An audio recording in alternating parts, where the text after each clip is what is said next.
এই সমাজের কোন আলেম মাদক গ্রহণ করে?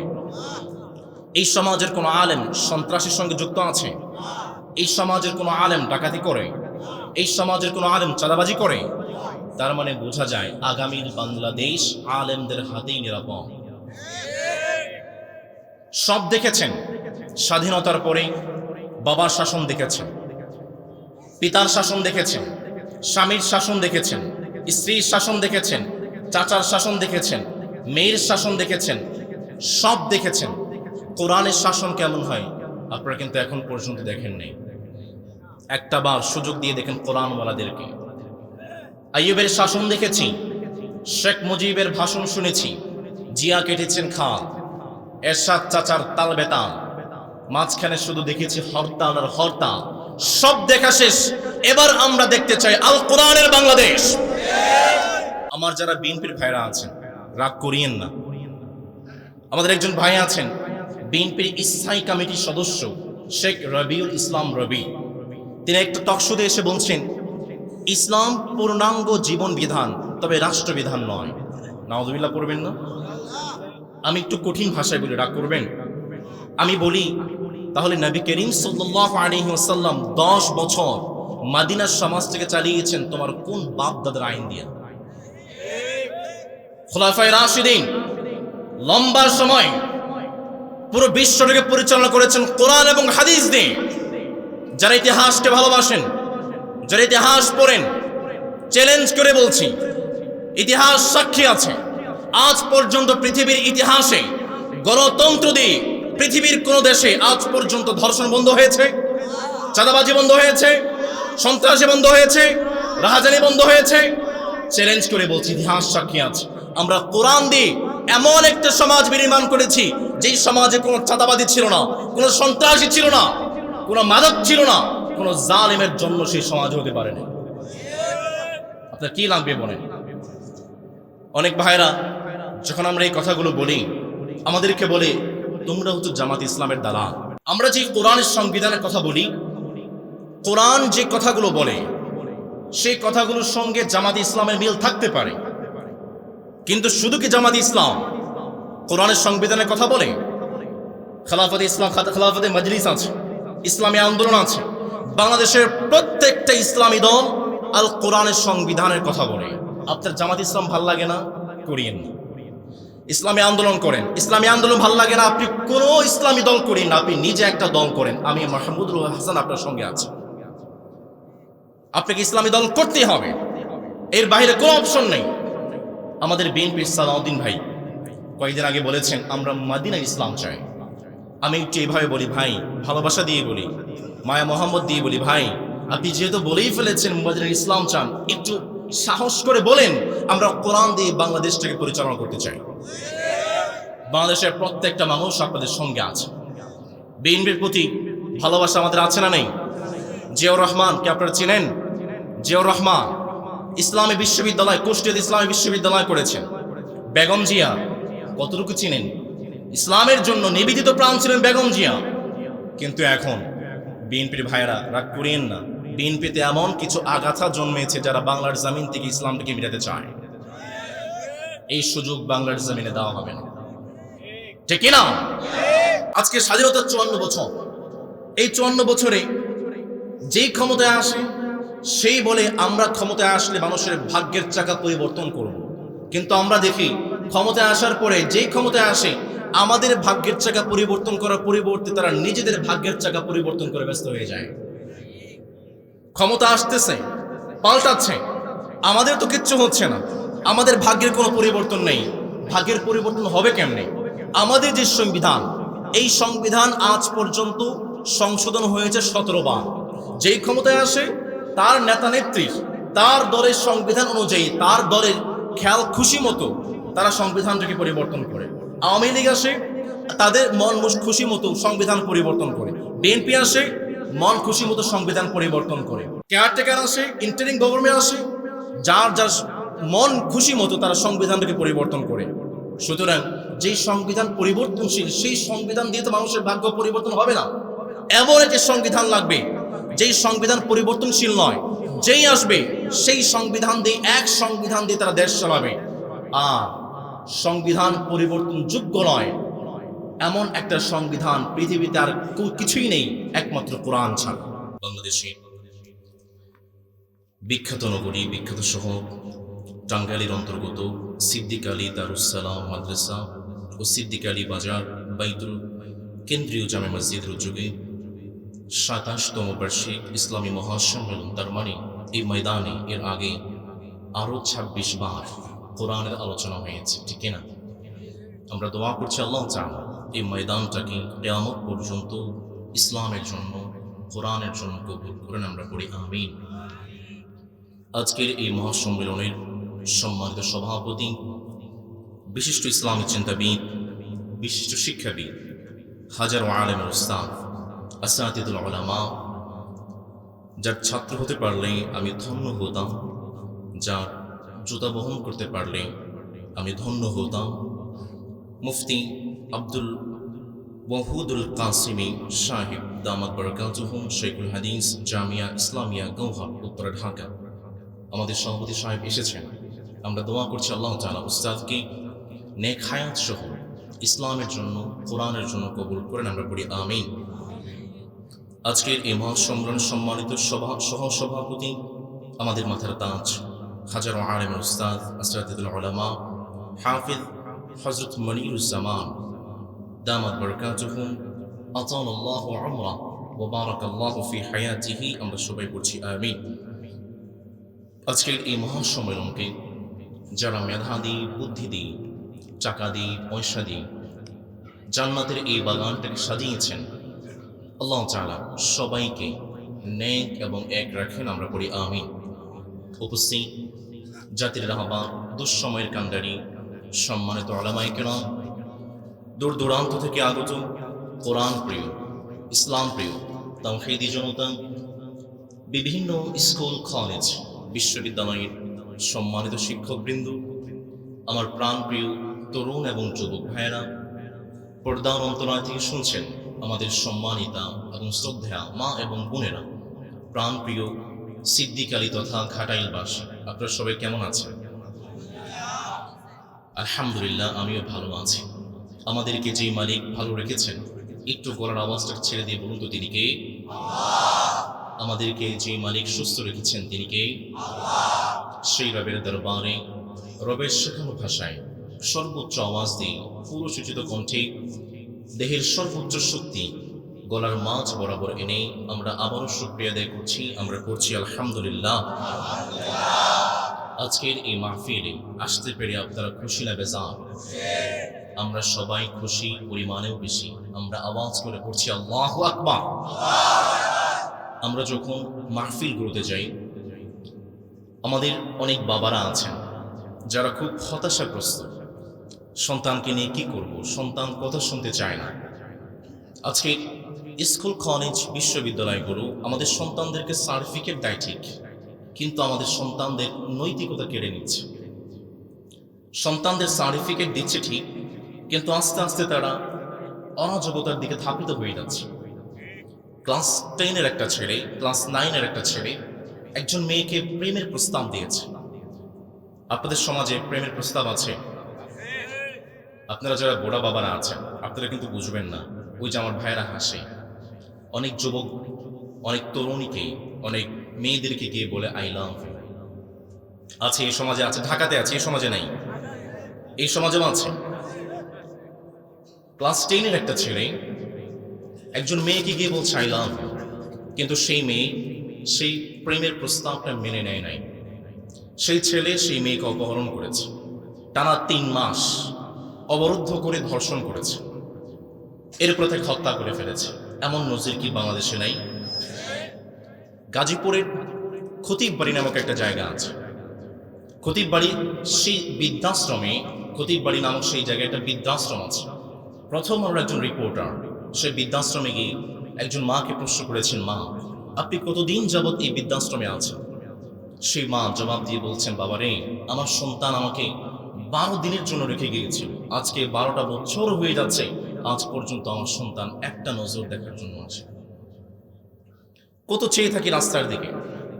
একটা ছোট্ট ছবি আছে আমার কাছে, যখন মনে পড়ে বুকের মধ্যে লাগাই। চুমা খাই, আদর করি, কত দেখতে মনে চায়। আরে সন্তানটা 12 বছরের মধ্যে একটা বারের জন্য আমাকে দেখতে আসেনি, এমন কুলাঙ্গার সন্তান আমাদের সমাজে আছে। অনেক বাবারা আসেন, সন্তানদেরকে মানুষ করবো কিভাবে? বাবাদেরকে বলি, বাবারা এই যে মাদ্রাসা আছে এখানে, আপনাদের এই মাদ্রাসায় অনেক বাবাদের সন্তানরা আছে। সন্তানকে মানুষ করতে চান, আপনাকে স্যাক্রিফাইস করতে হবে, আপনাকে কোরবানি করতে হবে, আপনাকে ত্যাগ তিতিক্ষা স্বীকার করতে হবে। যত রকমের ত্যাগ আছে। আমার মায়েরা, আমার মাইকের আজান, আমার মাইকের কণ্ঠ যে মায়েদের কানে যায়, মন দিয়ে শোনেন। আপনি আপনার সন্তানকে মানুষ করতে চান, স্যাক্রিফাইস করতে হবে। আপনারা বাইজিদ বুস্তামির নাম শুনেছেন? এক বাইজিদ বুস্তামি, এই বাইজিদ বুস্তামি হওয়ার পিছনে মায়ের অনেক বড় স্যাক্রিফাইস আছে, অনেক বড় কোরবানি আছে। বাইজিদ বুস্তামি ছোট্ট বাইজিদ বুস্তামিকে মাদ্রাসায় দিয়ে আসলেন, আর উস্তাদকে বলেন, উস্তাদ আমার এই বাইজিদ যতদিন পর্যন্ত হক্কানে আলেম না হবে, যতদিন পর্যন্ত যুগশ্রেষ্ঠ মুহাদ্দিস না হবে, ততদিন পর্যন্ত আপনি আমার বাইজিদকে মাদ্রাসা থেকে ছুটি দিবেন। আল্লাহু আকবার। বাইজিদ বুস্তামি রাহমাতুল্লাহি আলাইহির মা বাইজিদকে মাদ্রাসায় ডেকে আসলেন, উস্তাদকে বললেন, উস্তাদ যতদিন পর্যন্ত আমার বাইজিদ হাফেজ কোরআন না হবে, যুগশ্রেষ্ঠ আলেম না হবে, ততদিন পর্যন্ত আপনি আমার বাইজিদকে মাদ্রাসা থেকে ছুটি দিবেন না। একদিন না, 2 দিন না, লম্বা সময় পরে বাইজিদ উস্তাদের কাছে গিয়ে বলে, উস্তাদ আমি ছোট্ট মানুষ, যে দেখেই তাকাই সব তো আছে কিন্তু মা নাই। আহারে মায়ের ভালোবাসা, মায়ের সেই মমত্বপূর্ণ সেই কণ্ঠটা, সেই চেহারাটা মা আমি একটাবার দেখতে পাই না উস্তাদ। ছোট্ট মানুষ, মাকে বড্ড দেখতে মনে চাই। উস্তাদ বললেন, বাবারে তোমার মা তো বলে গিয়েছে হক্কানে আলেম না হওয়ার আগে যেন তোমাকে আমি মাদ্রাসা থেকে ছুটি না দেই। কিন্তু বাবা কি করবো, তুমি ছোট্ট মানুষ, মাকে তো দেখতে মনে চায়। বাবারে তুমি যদি 20 পারা হাফেজ কোরআন হতে পারো, আমি উস্তাদ তোমাকে কথা দিচ্ছি, 20 পারা হাফেজ কোরআন হওয়ার পরে আমি তোমাকে ছুটি দিব, তুমি মাকে দেখে আসবে। বাইজিদ বুস্তামি একদিন না, 2 দিন না, এক লাগাতার মেহনত করে পরিশ্রম করে 20 পারা হাফেজ কোরআন হয়ে গিয়েছেন। উস্তাদের কাছে গিয়ে বললেন, উস্তাদ হাফেজ কোরআন তো হয়ে গিয়েছে, এবার আপনি আমাকে ছুটি দেন। উস্তাদের কাছ থেকে ছুটি নিয়ে বাইজিদ বুস্তামি চলতে শুরু করলেন। মাকে একটা নজর দেখবেন। হাঁটি হাঁটি পা পা করে বাড়ির কাছাকাছি যখন চলে গিয়েছেন, একটু দূরে এসে চিন্তা করলেন, অনেকদিন যাবৎ মাকে দেখি না, লম্বা সফর করেছি, মুখটা উস্কো খুস্কো হয়ে আছে, এইভাবে যদি আমি আমার মায়ের কাছে যাই, মা বড্ড কষ্ট পেতে পারে। বাইজিদ বুস্তামি দাঁড়িয়ে গেলেন, নিজের মুখটা একটু পরিষ্কার করলেন, চেহারা থেকে মলিন ভাব দূর করে হাঁটি হাঁটি পা পা করে বাইজিদ বুস্তামি ঘরের দরজায় গিয়ে দাঁড়ালেন। ঘরের দরজায় গিয়ে দাঁড়িয়ে ক্ষীণ স্বরে মায়াবী কণ্ঠে ডাক দিয়ে বললেন, মা ঘরে আছেন নাকি? ভিতর থেকে কোনো জবাব আসে না। বাইজিদ বুস্তামি আবার ডাক দিয়ে বললেন, মা ঘরে আছেন নাকি? মা ভিতর থেকে জবাব দিয়ে বলে, বাবারে কে আমাকে মা মা বলে ডাকো? বাইজিদ বুস্তামি কান্না করে ফেললেন, বললেন, মা রে লম্বা সময় আপনাকে দেখি না, একটা নজর দেখার জন্য আমি বাইজিদ আপনার কলিজার টুকরা সন্তান আপনার দরজার সামনে দাঁড়িয়ে আছে। বাইজিদ বুস্তামির মা ভিতর থেকে জবাব দিয়ে দেয়, বাবা যদি তোমার কণ্ঠটা বাইজিদের মতো লাগে, কিন্তু তুমি বাইজিদ হতে পারো না। তার কারণটা হলো, আমি আমার বাইজিদকে বলেছিলাম হক্কানি আলেম না হওয়ার আগে, যুগশ্রেষ্ঠ মুহাদ্দিস না হওয়ার আগে আমার বাইজিদ যেন তার চেহারাটা আমি মাকে না দেখাই। তোমার কণ্ঠটা যদিও বাইজিদের মতো লাগে, আর তুমি যদি বাইজিদ হয়ে থাকো, হক্কানি আলেম না হওয়ার আগে আমি মা তোমার চেহারাটা দেখতে চাই। বাইজিদ বুস্তামি রাহমাতুল্লাহি আলাইহি তিনি মাদ্রাসায় ফিরে আসলেন। উস্তাদ প্রশ্ন করলেন, বাবা কতদিন পরে মাকে দেখতে গেলা, আজকেই তো গেলা, আবার আজকেই চলে আসলা, কারণটা কি? বাইজিদ বুস্তামি তিনি কান্না করে বললেন, উস্তাদ আমার মা হক্কানি আলেম না হওয়ার আগে আমার চেহারাটা পর্যন্ত দেখতে চায় না। একদিন না, 2 দিন না, লম্বা সময় পরে বাইজিদ যুগশ্রেষ্ঠ মুহাদ্দিস হয়েছেন, যুগশ্রেষ্ঠ আলেম হয়েছেন। আগামীকালকে বাইজিদকে পাগড়ি দেওয়া হবে। উস্তাদ সমস্ত সরঞ্জাম, সমস্ত আয়োজন শেষ করে উস্তাদ ঘুমাতে গিয়েছেন, আগামীকাল বাইজিদকে পাগড়ি দেব। উস্তাদ যখন ঘুমিয়েছেন, সরদারে দু জাহান নবী করিম সাল্লাল্লাহু আলাইহি ওয়াসাল্লাম উস্তাদের স্বপ্নে এসে প্রশ্ন করলেন, উস্তাদ আপনি আমার বাইজিদকে কয়টা পাগড়ি দিতে চান? উস্তাদ বললেন, আমি তো আমার বাইজিদকে একটা পাগড়ি দিতে চাই। নবী করিম সাল্লাল্লাহু আলাইহি ওয়াসাল্লাম বললেন, না না, আপনি আমার বাইজিদকে একটা পাগড়ি নয়, আপনি আমার বাইজিদকে দুইটা পাগড়ি দিবেন। তার কারণ হলো, একটা পাগড়ি হচ্ছে আমার বাইজিদ যুগশ্রেষ্ঠ আলেম হয়েছেন তার জন্য, আরেকটা পাগড়ি হলো আমার বাইজিদ মায়ের কথা শুনে আমি বিশ্বনবীর মনটাকেও জয় করে ফেলেছে। উস্তাদ একটা না, দুইটা পাগড়ি দিবেন। বাইজিদ বুস্তামি রাহমাতুল্লাহি আলাইহি মাথার মধ্যে পাগড়ি নিলেন, হাঁটি হাঁটি পা পা করে মায়ের দরজার সামনে গিয়ে দাঁড়িয়ে বললেন, মা ঘরে আছেন নাকি? বাইজিদ বুস্তামির মা বললেন, বাবারে ঘরে আস। বাইজিদ বুস্তামি যখন ঘরে ঢুকলেন, কি দেখতে পেলেন? নিজের চোখটাকে বিশ্বাস করতে পারছিলেন না। যেই মাটাকে একটা নজর দেখার জন্য দিনের পর দিন আমি বাইজিদ অপেক্ষা করেছি, চোখের পানি ঝরিয়েছি, কত কষ্ট করেছি, যুগশ্রেষ্ঠ আলেম হয়েছি, সেই মা আজকে অসুস্থ হয়ে বিছানায় শুয়ে আছে। বাইজিদ বুস্তামিকে ডেকে বললেন, বাইজিদ রে একটু আমাকে ধরো, একটু ওযু করতে চাই।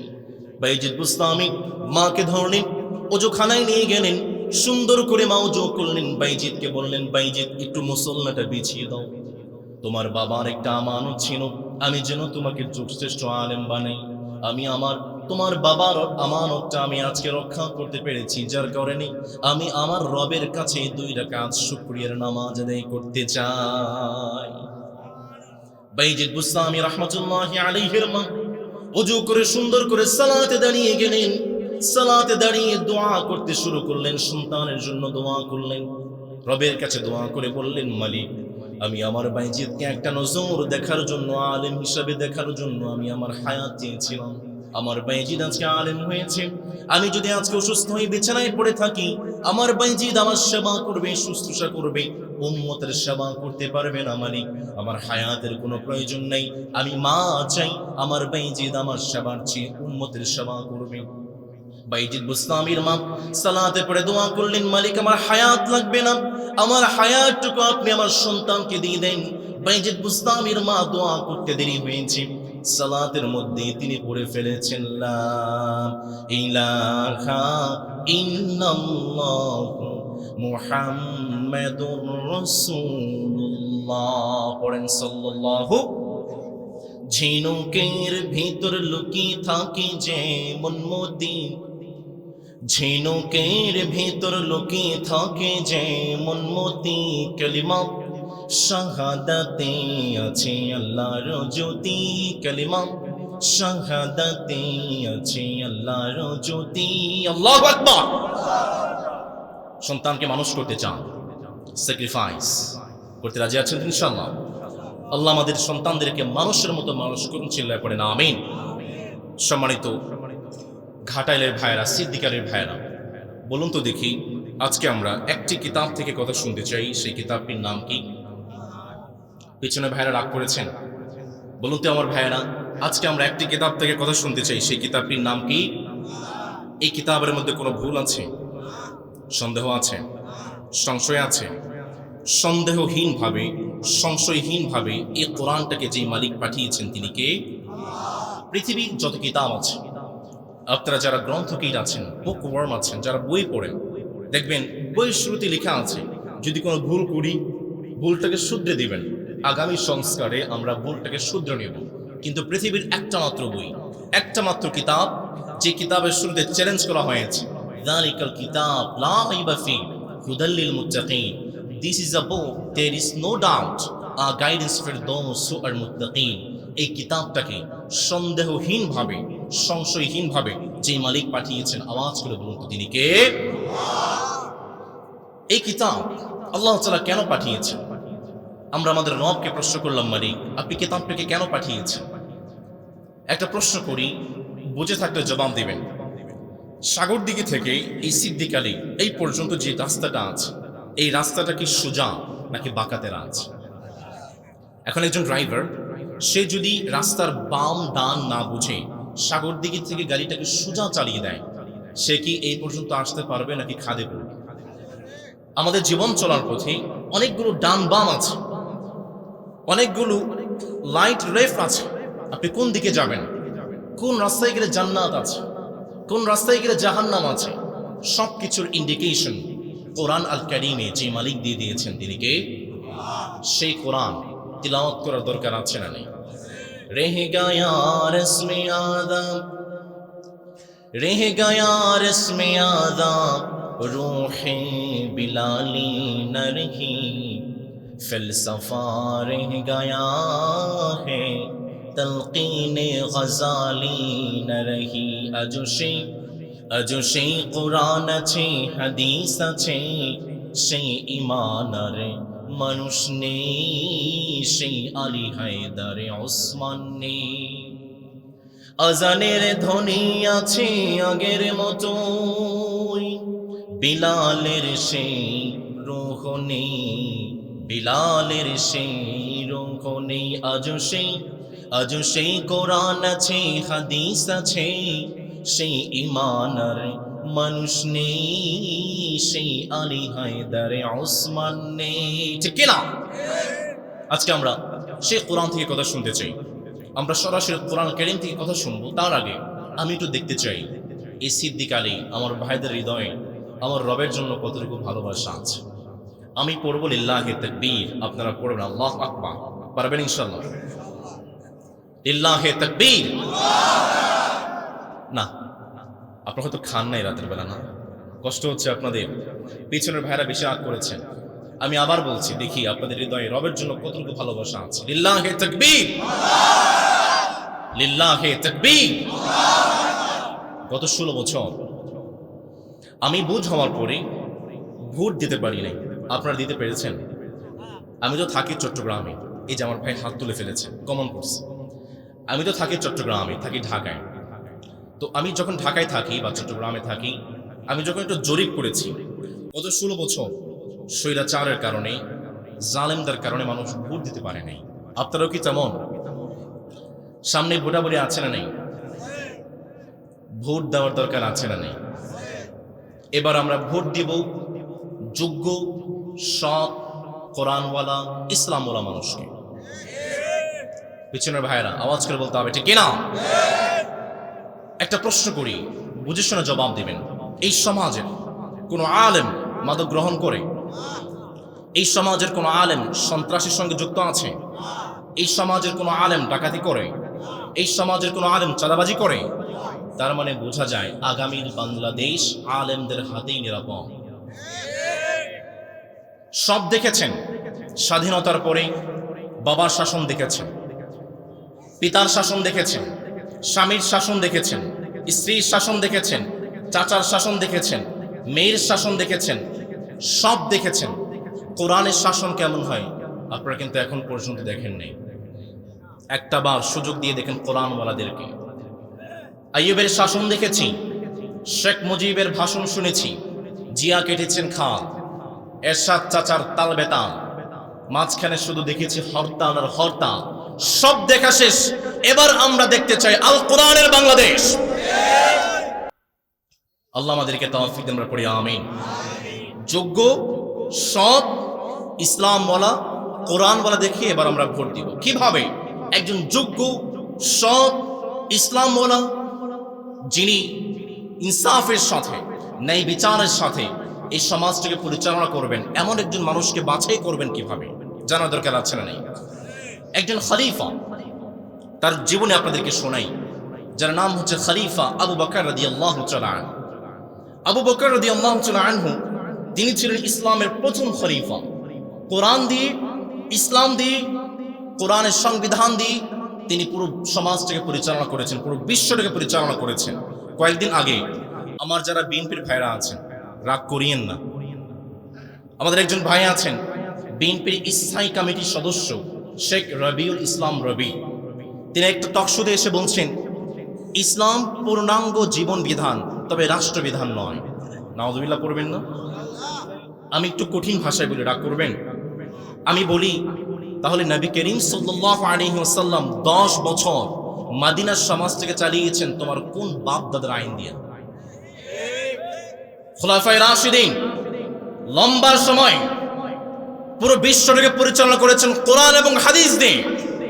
যারা ইতিহাসকে ভালোবাসেন, যারা ইতিহাস পড়েন, চ্যালেঞ্জ করে বলছি, ইতিহাস সাক্ষী আছে, আজ পর্যন্ত পৃথিবীর ইতিহাসে গণতন্ত্র দিয়ে পৃথিবীর কোন দেশে আজ পর্যন্ত ধর্ষণ বন্ধ হয়েছে, চাঁদাবাজি বন্ধ হয়েছে, সন্ত্রাসী বন্ধ হয়েছে, রাহাজানি বন্ধ হয়েছে? চ্যালেঞ্জ করে বলছি, ইতিহাস সাক্ষী আছে। আমরা কোরআন দিয়ে এমন একটা সমাজ বিনির্মাণ করেছি যেই সমাজে কোনো চাঁদাবাজি ছিল না, কোনো সন্ত্রাসী ছিল না, কোনো মাদক ছিল না, কোনো জালেমের জন্য সেই সমাজ হতে পারে না। আপনার কি লাগবে বলেন? অনেক ভাইরা যখন আমরা এই কথাগুলো বলি, আমাদেরকে বলে তোমরা হচ্ছে জামাত ইসলামের দালাল। আমি কি রাজনৈতিক বক্তব্য দিচ্ছি? অনেকে বলে তোমরা হচ্ছে জামাত ইসলামের দালাল। আমি এখানে চ্যালেঞ্জ করে বললাম, আমার ব্যাকগ্রাউন্ড তো কওমিতে পড়াশোনা করেছি, ঢাকা বিশ্ববিদ্যালয়ে আছি। আমরা যে কোরআনের সংবিধানের কথা বলি, কোরআন যে কথাগুলো বলে সেই কথাগুলোর সঙ্গে জামাত ইসলামের মিল থাকতে পারে, কিন্তু শুধু কি জামাত ইসলাম কোরআনের সংবিধানের কথা বলে? খেলাফতে ইসলাম, খেলাফতে মজলিস আছে, ইসলামী আন্দোলন আছে, বাংলাদেশের প্রত্যেকটা ইসলামী দল আল কোরআনের সংবিধানের কথা বলে। আপনার জামাত ইসলাম ভাল লাগে না, করিয়েন না। ইসলামী আন্দোলন করেন, ইসলামী আন্দোলন ভাল লাগে না, আপনি কোনো ইসলামী দল করেন না, আপনি নিজে একটা দল করেন। আমি মাহমুদুল হাসান আপনার সঙ্গে আছি। আপনাকে ইসলামী দল করতেই হবে, এর বাইরে কোনো অপশন নেই।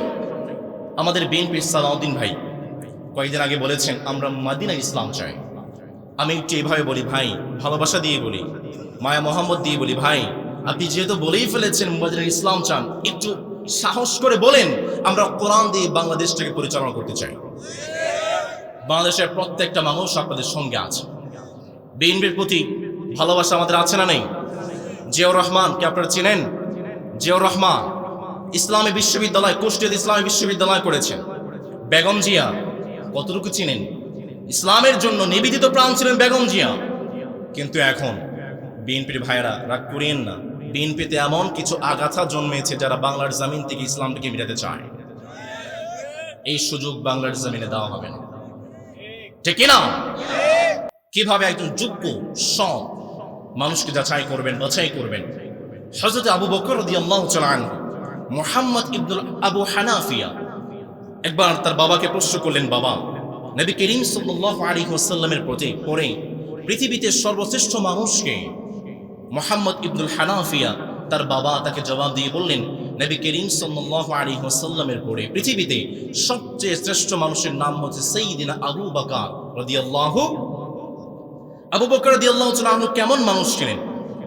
ইতিহাস বলেছেন, from the day he embraced Islam until the day he died, Abu Bakr radiyallahu ta'ala anhu was the ideal Muslim, surpassing all other companions in every aspect of life. He was truthful, the first caliph, loyal, pious, generous, a just leader, mild and gentle, and one of the closest companions of the Prophet Muhammad sallallahu. Abu Bakr রাদিয়াল্লাহু তাআলা আনহুর আসল নাম হচ্ছে আব্দুল্লাহ। চিল্লায় বলতে হবে, আবু বকর রাদিয়াল্লাহু তাআলা আনহুর আসল নাম কি? বকর শাব্দিক অর্থ হচ্ছে যুবক ওট। আবু বকর আরবদের সম্মানিত একজন মানুষের নাম ছিল আবু বকর। সেখান থেকে মানুষ আবু বকর রাদিয়াল্লাহু তাআলা আনহুর নাম রেখেছেন আবু বকর।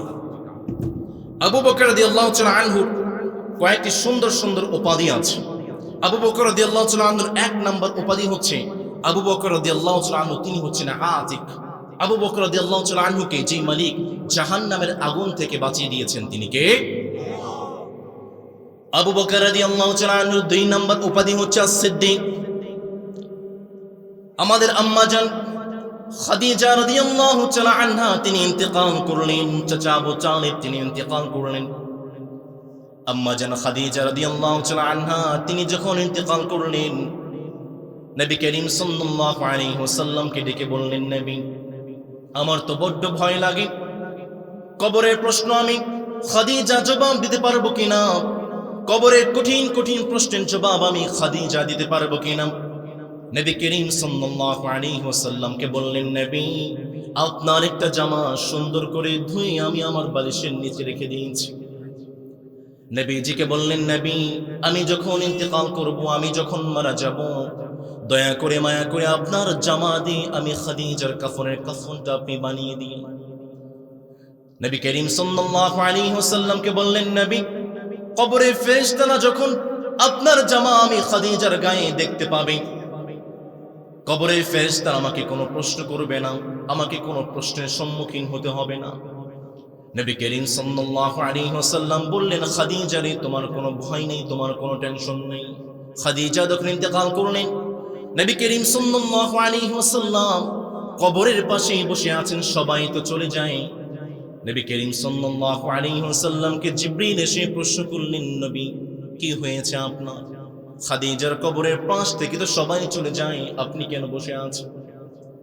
নবী করিম সাল্লাল্লাহু আলাইহি ওয়াসাল্লাম বললেন, জিবরিল রে, আমার খাদিজা বড্ড বেশি ভয় পেত, আমি চাই আমার খাদিজার কবরের প্রশ্নগুলো আমি নবীজি তার জবাবগুলো দিয়ে দেব। জিবরিল আলাইহিস সালাম নবী করিম সাল্লাল্লাহু আলাইহি ওয়াসাল্লামকে বললেন, নবী, আপনি তো খাদিজার প্রশ্নের জবাব দেওয়ার জন্য বসে আছেন, আকাশের দিকে তাকিয়ে দেখেন, আপনার প্রশ্নের জবাব দেওয়ার কোনো প্রয়োজন নাই। আকাশের দিকে তাকিয়ে দেখেন, আপনার রব খাদিজার প্রশ্নের জবাব দেওয়ার জন্য বসে আছে। নবী করিম সাল্লাল্লাহু আলাইহি ওয়াসাল্লাম চলে গেলেন মিরাজে। নবীজি যখন মিরাজ থেকে আসলেন, রাস্তা দিয়ে হেঁটে হেঁটে যাচ্ছিলেন, এমন সময় সামনে আবু বকর রাদিয়াল্লাহু তাআলা আনহুর সঙ্গে দেখা। নবী করিম সাল্লাল্লাহু আলাইহি ওয়াসাল্লাম আবু বকরকে প্রশ্ন করলেন, আবু বকর, আমি যার কাছেই বলি মিরাজের কথা, সেই তো বিশ্বাস করতে চায় না। একটা কথা তোমাকে বলতে চাইলে আবু বকর, তুমি কি আমার কথা বিশ্বাস করবে নাকি? আবু বকর রাদিয়াল্লাহু তাআলা আনহু বললেন, নবীজি, কিভাবে বলেন, একটাবার বলেই দেখুন না। নবী করিম সাল্লাল্লাহু আলাইহি ওয়াসাল্লাম বললেন, আবু বকর, আমি তো মক্কা থেকে মদিনায় গিয়েছি, মদিনা থেকে হিজরতে গিয়েছি, মদিনা থেকে আমি মিরাজে চলে গিয়েছি, আকাশ দেখেছি, জমিন দেখেছি, জান্নাত দেখেছি, জাহান্নাম দেখেছি। আবু বকর, তুমি কি বিশ্বাস করো নাকি? আবু বকর রাদিয়াল্লাহু তাআলা আনহু বললেন, নবী, ওই যে দূর আকাশে সূর্য দেখা যায়, ওই যে দূর আকাশে চাঁদটা দেখা যায়, ওই চাঁদটা যেমন সত্য, ওই সূর্যটা যেমন সত্য, নবী, আপনার মিরাজটা তার চেয়েও বড় সত্য। মিরাজ কি হামারা নবী সবঈ সামাওয়াত, मिअराज की हमारा नबी सबअ समावात, नहीं भुलावा खान भी हम गुनहगारों मात, नहीं भुलावा खान भी हम गुनहगारों मात। আল্লাহু আকবার। আবু বকর রাদিয়াল্লাহু তাআলা আনহু বললেন, নবী, ওই যে চাঁদ দেখা যায়, ওই চাঁদটা যেমন সত্য, আপনার মিরাজটা তার থেকেও বড় সত্য। নবী করিম সাল্লাল্লাহু আলাইহি ওয়াসাল্লাম বললেন, আবু বকর, তুমি আজকে থেকে শুধু আবু বকর নও, তুমি আজকে থেকে আবু বকর সিদ্দিক রাদিয়াল্লাহু তাআলা আনহু। আল্লাহু আকবার। আবু বকর রাদিয়াল্লাহু তাআলা আনহু 3 নাম্বার উপাধি ছিল, তিনি ছিলেন সাহেব। নবী করিম সাল্লাল্লাহু আলাইহি ওয়াসাল্লামের সঙ্গে সব সময় আবু বকর রাদিয়াল্লাহু তাআলা আনহু ওতপ্রোতভাবে লেগে থাকতেন। আবু বকর রাদিয়াল্লাহু তাআলা আনহু 4 নাম্বার উপাধি হলো, তিনি ছিলেন আতকা। রব্বুল আমিন চমৎকার করে বলছেন, ওয়াসাইয়ুজান্নাবুহুল আতকা। পৃথিবীতে নবী করিম সাল্লাল্লাহু আলাইহি ওয়াসাল্লামের পরে সবচেয়ে আল্লাহকে যিনি ভয় পেতেন, তিনি আর কেউ নয়, তিনি হচ্ছেন সাইয়্যিদুনা আবু বকর। আল্লাহু আকবার।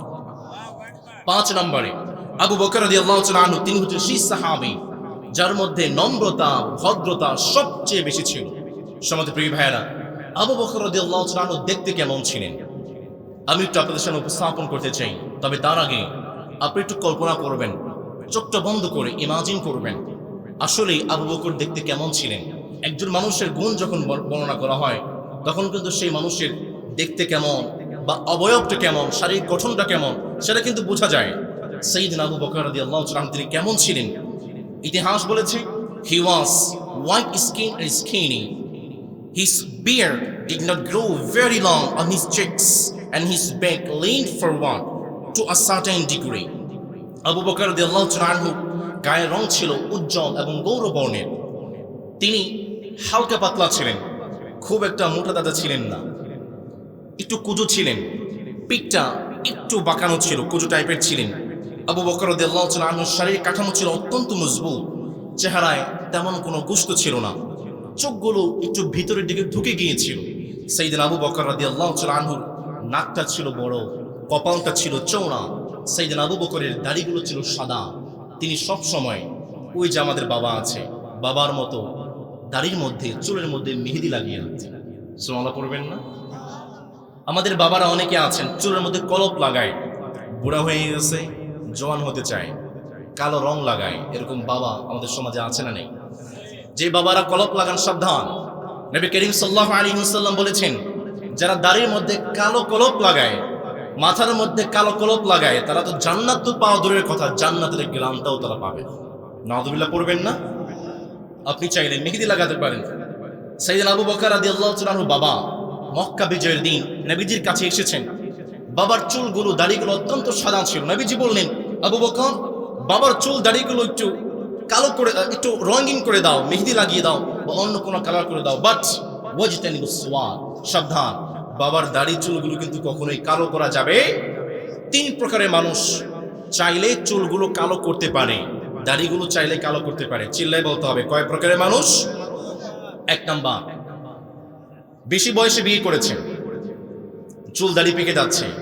বিয়ে করেছেন 26 বছর বা 20 বছর একজন যুবতী মেয়েকে, বউ সারাদিন শুধু ঘেনার ঘনার করে, তোমার তো বুড়া বুড়া লাগে। সারাদিন শুধু কানার পয়সা এসে বলে বুড়া বুড়া লাগে, একটু চুল দাড়ি কালো করতে পারো না? বউয়ের সন্তুষ্টির জন্য আপনি চাইলে আপনার চুল দাড়িগুলোকে কালো করতে পারবেন। সুবহানাল্লাহ পড়বেন না? 2 নাম্বার, অনেক সন্তানরা আছে ছোট্টবেলা থেকেই তাদের চুলগুলো দাড়িগুলো সাদা, জন্মগতভাবেই সাদা, তারা চাইলেও চুলগুলো দাড়িগুলো কালো করতে পারবে। 3 নাম্বার, যে সমস্ত বাবারা মুজাহিদ, বৃদ্ধ হয়ে গিয়েছেন, চুল দাড়ি পেকে গিয়েছে, ইসলামের জন্য জিহাদ করছেন, তাদেরকে যুবক দেখানোর জন্য তারা চাইলে চুল দাড়িগুলো কালো করতে পারবে। সমুদ্র প্রিয় ভাইরা, আবু বকর রাদিয়াল্লাহু তাআলা আনহু তিনি সব সময় দাড়ির মধ্যে খিজাব লাগিয়ে রাখতেন, সুন্দর করে মেহেদি লাগিয়ে রাখতেন।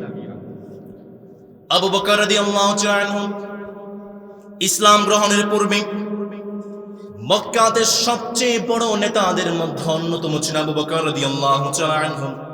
অত্যন্ত জ্ঞানী মানুষ ছিলেন, প্রসিদ্ধ একজন ব্যবসায়ী ছিলেন।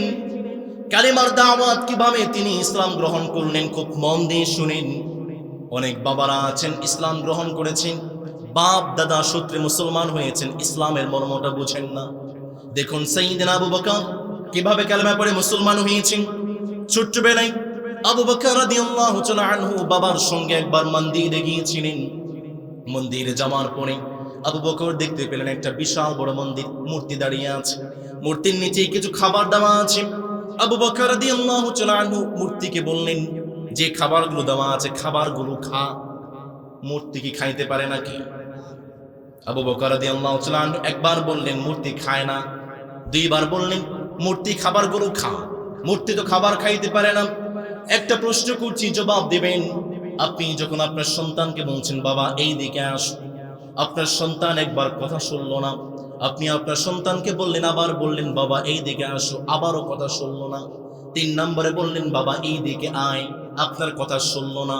3 বার কথা শোনার না পড়ে মাইর আছে না নেই? মেজাজ গরম নাকি নরম? আবু বকর রাদিয়াল্লাহু তাআলা আনহু 3 বার বললেন মূর্তি খাবারগুলো খা। মূর্তি তো খাবার খাইতে পারে না। আবু বকর রাদিয়াল্লাহু তাআলা আনহু বিশাল একটা পাথর নিয়ে এমন একটা ঢেল মেরেছেন, মূর্তিটা মুহূর্তের মধ্যে ভেঙে খান খান হয়ে গিয়েছে। আবু বকর রাদিয়াল্লাহু তাআলা আনহু তিনি চিন্তা করলেন, না না, যে মূর্তি খাবার খাইতে পারে না, কোনো মানুষকে সাহায্য করতে পারে না, সেই মূর্তি কখনোই আমাদের খোদা হতে পারে না। আবু বকর রাদিয়াল্লাহু তাআলা আনহু ইসলামের সন্ধানে বের হয়ে গেলেন, রবের সন্ধানে বের হয়ে গেলেন। একবার কাবার চত্বরে বসে আছেন। কাবার চত্বরে যখন বসে আছেন, উমাইয়া ইবনে আবি সালাত আবু বকর রাদিয়াল্লাহু তাআলা আনহুর কাছে এসে খোঁচা মেরে বললেন, কে রে আবু বকর, তুমি না তোমার রবকে খুঁজতেছো, তোমার রবকে পেয়েছো নাকি? আবু বকর রাদিয়াল্লাহু তাআলা আনহু বললেন, না, রবকে তো এখন পর্যন্ত পাই নাই। আবি সালাত তিনি বললেন, তুমি কি জানো নাকি শেষ জামানায় এমন একজন নবী আসবেন যিনি হবেন ইব্রাহিমী ধর্মের, তিনি তোমার গোত্রের মধ্যে আসবেন? আবু বকর রাদিয়াল্লাহু তাআলা অবাক হয়ে গেলেন, কি বলেন? এর পূর্বে কখনো শেষ নবীর কথা আবু বকর শুনেন নাই। আবু বকর ছিলেন ব্যবসায়ী, তিনি একবার শামে চলে গেলেন। শামে গিয়ে ব্যবসায়িক সফরে তিনি যখন ঘুমিয়ে আছেন, হঠাৎ করে তিনি একটা স্বপ্ন দেখতে পেলেন। শামের বিখ্যাত একজন পাদ্রী, তার নাম হচ্ছে বাহিরা পাদ্রীর কাছে তিনি গিয়ে বললেন, এই স্বপ্ন দেখেছি। বাহিরা পাদ্রী তিনি বললেন, তুমি যে স্বপ্ন দেখেছো, তোমার স্বপ্নের কারণ হচ্ছে, তোমার স্বপ্নের ব্যাখ্যা হচ্ছে শেষ জামানে তোমার গোত্রে একজন নবী আসবেন যেই নবীর কাছাকাছি তুমি থাকবে, যেই নবীর সবচেয়ে নিকটবর্তী মানুষ হবে তুমি আবু বকর। আবু বকর রাদিয়াল্লাহু তাআলা আনহু বুঝে ফেললেন কোন সেই নবী। আবু বকর রাদিয়াল্লাহু তাআলা আনহু এক দৌড়ে মক্কায় চলে আসলেন। নবীজির হাতে হাত রেখে আবু বকর সাথে সাথে পড়ে ফেললেন লা ইলাহা ইল্লাল্লাহু মুহাম্মাদুর রাসূলুল্লাহ। পড়েন সাল্লাল্লাহু। আবু বকর রাদিয়াল্লাহু তাআলা আনহু তিনি যখন কালেমা পড়ে মুসলমান হয়েছেন, মুসলমান হওয়ার পরে আবু বকরের এক নাম্বার কর্মসূচি ছিল তিনি যেখানেই যেতেন সেখানেই তিনি কালেমার দাওয়াত দিতেন। সুবহানাল্লাহ পড়বেন না? উই আর দাঈ, উই আর অল দাঈ, আমরা সবাই দাঈ। আপনার প্রত্যেকটা কথা, প্রত্যেকটা ব্যবহার, প্রত্যেকটা আচার আচরণ, প্রত্যেকটা পদক্ষেপে আরেকজন ভাই দাওয়াত পাবেন, ইসলামের দাওয়াত পাবেন। এর নাম হচ্ছে মুসলমান। ইংল্যান্ডে যুবক ভাইরা তারা কালেমার দাওয়াত শুরু করেছে, স্ট্রিট দাওয়াত। তারা টি শার্ট পরে, টি শার্টের মধ্যে সামনে লিখেছে ইসলাম, ভিতরে লিখেছে আই লাভ মুহাম্মদ। এবার খ্রিস্টান, ইহুদিরা, ইংল্যান্ডের ইহুদি যারা আছে তারা চিন্তা করে হু ইজ মুহাম্মদ, মুহাম্মদকে। এই যুবক সন্তানরা, ইয়ং জেনারেশন, জেনজি, তারা রাস্তায় দাঁড়িয়ে দাঁড়িয়ে ক্যাম্পেইন করছে মুহাম্মদ, হু ইজ মুহাম্মদ। তারা যখন বাড়িতে গিয়ে গুগলে সার্চ করেছে হু ইজ মুহাম্মদ, তারা যখন নবী করিম সাল্লাল্লাহু আলাইহি ওয়াসাল্লামের জীবনী সম্পর্কে জেনেছে, ইংল্যান্ডের অধিকাংশ মানুষ কালেমা পড়ে মুসলমান হয়ে গিয়েছে। ইংল্যান্ডে বর্তমান জরিপ বলছে 2050 সালের মধ্যে ইংল্যান্ডের প্রায় 10% মানুষ কালেমা পড়ে মুসলমান হয়ে যাবে। যারা ইয়ং জেনারেশন আছেন, যারা সতর্ক মানুষ আছেন, আপনাদেরকে বলছি বাড়িতে যাবেন, বাড়িতে যাওয়ার পরে আপনি গুগলে সার্চ করবেন which name is famous in England, ইংল্যান্ডের সবচেয়ে ফেমাস নেম কোনটা। গুগল আপনাকে জবাব দিয়ে দেয় MOHAMMUD, চিল্লায় পড়ে আল্লাহু আকবার, মুহাম্মদ। ইংল্যান্ডের আজকের সবচেয়ে জনপ্রিয় নাম হচ্ছে মুহাম্মদ সাল্লাল্লাহু। দাওয়া যেখানেই যাবেন, যেখানেই সেখানেই দাওয়াত দেওয়ার দরকার আছে না নেই? আবু বকর রাদিয়াল্লাহু তাআলা আনহু তিনি ছিলেন অত্যন্ত বড় ব্যবসায়ী, ফেমাস ব্যবসায়ী, অত্যন্ত বিচক্ষণ মানুষ। এরপরও মক্কার কাফেররা আবু বকরকে নির্যাতন করেছে। মুসলমানদের সংখ্যা যখন 38 পৌঁছেছে, নবী করিম সাল্লাল্লাহু আলাইহি ওয়াসাল্লামের দাওয়াতে 38 জন মানুষ মাত্র কালেমা পড়ে মুসলমান হয়েছে। সাইয়েদনা আবু বকর নবীজির কাছে গিয়ে বললেন, নবী চলেন, আর ইসলামটা গোপনে নয়, ইসলামটা প্রকাশ্যে দাওয়াত দিতেছি। নবী করিম সাল্লাল্লাহু আলাইহি ওয়াসাল্লাম বলে, আবু বকর সংখ্যায় তো আমরা কম, কিভাবে তুমি সবার মাঝে কালেমার দাওয়াত দিবা? নির্যাতন, অত্যাচারের শিকার হতে হবে। আবু বকর বললেন, নবী চিন্তা করবেন না, আমি আবু বকর আপনার সঙ্গে আছি। নবী করিম সাল্লাল্লাহু আলাইহি ওয়াসাল্লাম আবু বকরকে নিয়ে মক্কা মসজিদে হারামের দ্বার প্রান্তে চলে গিয়েছেন। নবীজি বসে আছেন, আবু বকর দাঁড়িয়ে দাঁড়িয়ে ভাষণ দিচ্ছেন। ইসলামের প্রথম বক্তা যিনি ছিলেন, ইসলামের প্রথম ভাষণকারী যিনি ছিলেন, ইসলামের প্রথম দায়ী যিনি ছিলেন, ইসলামের প্রথম যিনি মানুষকে প্রকাশ্যে ইসলামের দাওয়াত দিয়েছেন, তিনি আর কেউ নয়, তার নাম হচ্ছে সাইয়েদনা আবু বকর। আবু বকর রাদিয়াল্লাহু তাআলা আনহু তিনি দাঁড়িয়ে দাঁড়িয়ে ভাষণ দিচ্ছেন। নিচে নবী করিম সাল্লাল্লাহু আলাইহি ওয়াসাল্লাম বসে বসে শুনে। নবী করিম সাল্লাল্লাহু আলাইহি ওয়াসাল্লাম মুহূর্তের মধ্যে খেয়াল করলেন কয়েকজন কাফের এসে আবু বকর রাদিয়াল্লাহু তাআলা আনহুকে ধরে ফেলেছে। আবু বকর রাদিয়াল্লাহু তাআলা আনহুকে উতবা ইবনে রাবিআ তার কাঁটাদার জুতা দিয়ে আবু বকরকে পিষতে শুরু করেছে, নাকের মধ্যে আঘাত করতে শুরু করেছে, ফিনকি দিয়ে রক্ত বের হয়ে গিয়েছে। আবু বকরের গোত্র তারা দৌড়ে মক্কার প্রান্তরে চলে এসেছে। আবু বকরকে নিয়ে সবাই চলে গেলেন বাড়িতে। বাড়িতে গিয়ে সবাই চিন্তা করেছেন আবু বকর মৃত্যুবরণ করেছেন। একটা বার চিন্তা করে দেখেন যে আবু বকর মক্কার সমাজের সবচেয়ে বড় ব্যবসায়ী ছিলেন, তার আর্থিক অবস্থার কোনো অবনতি ছিল না। নবী করিম সাল্লাল্লাহু আলাইহি ওয়াসাল্লামের ইসলামের জন্য কষ্ট করার মতো তার কোনো প্রয়োজন ছিল না।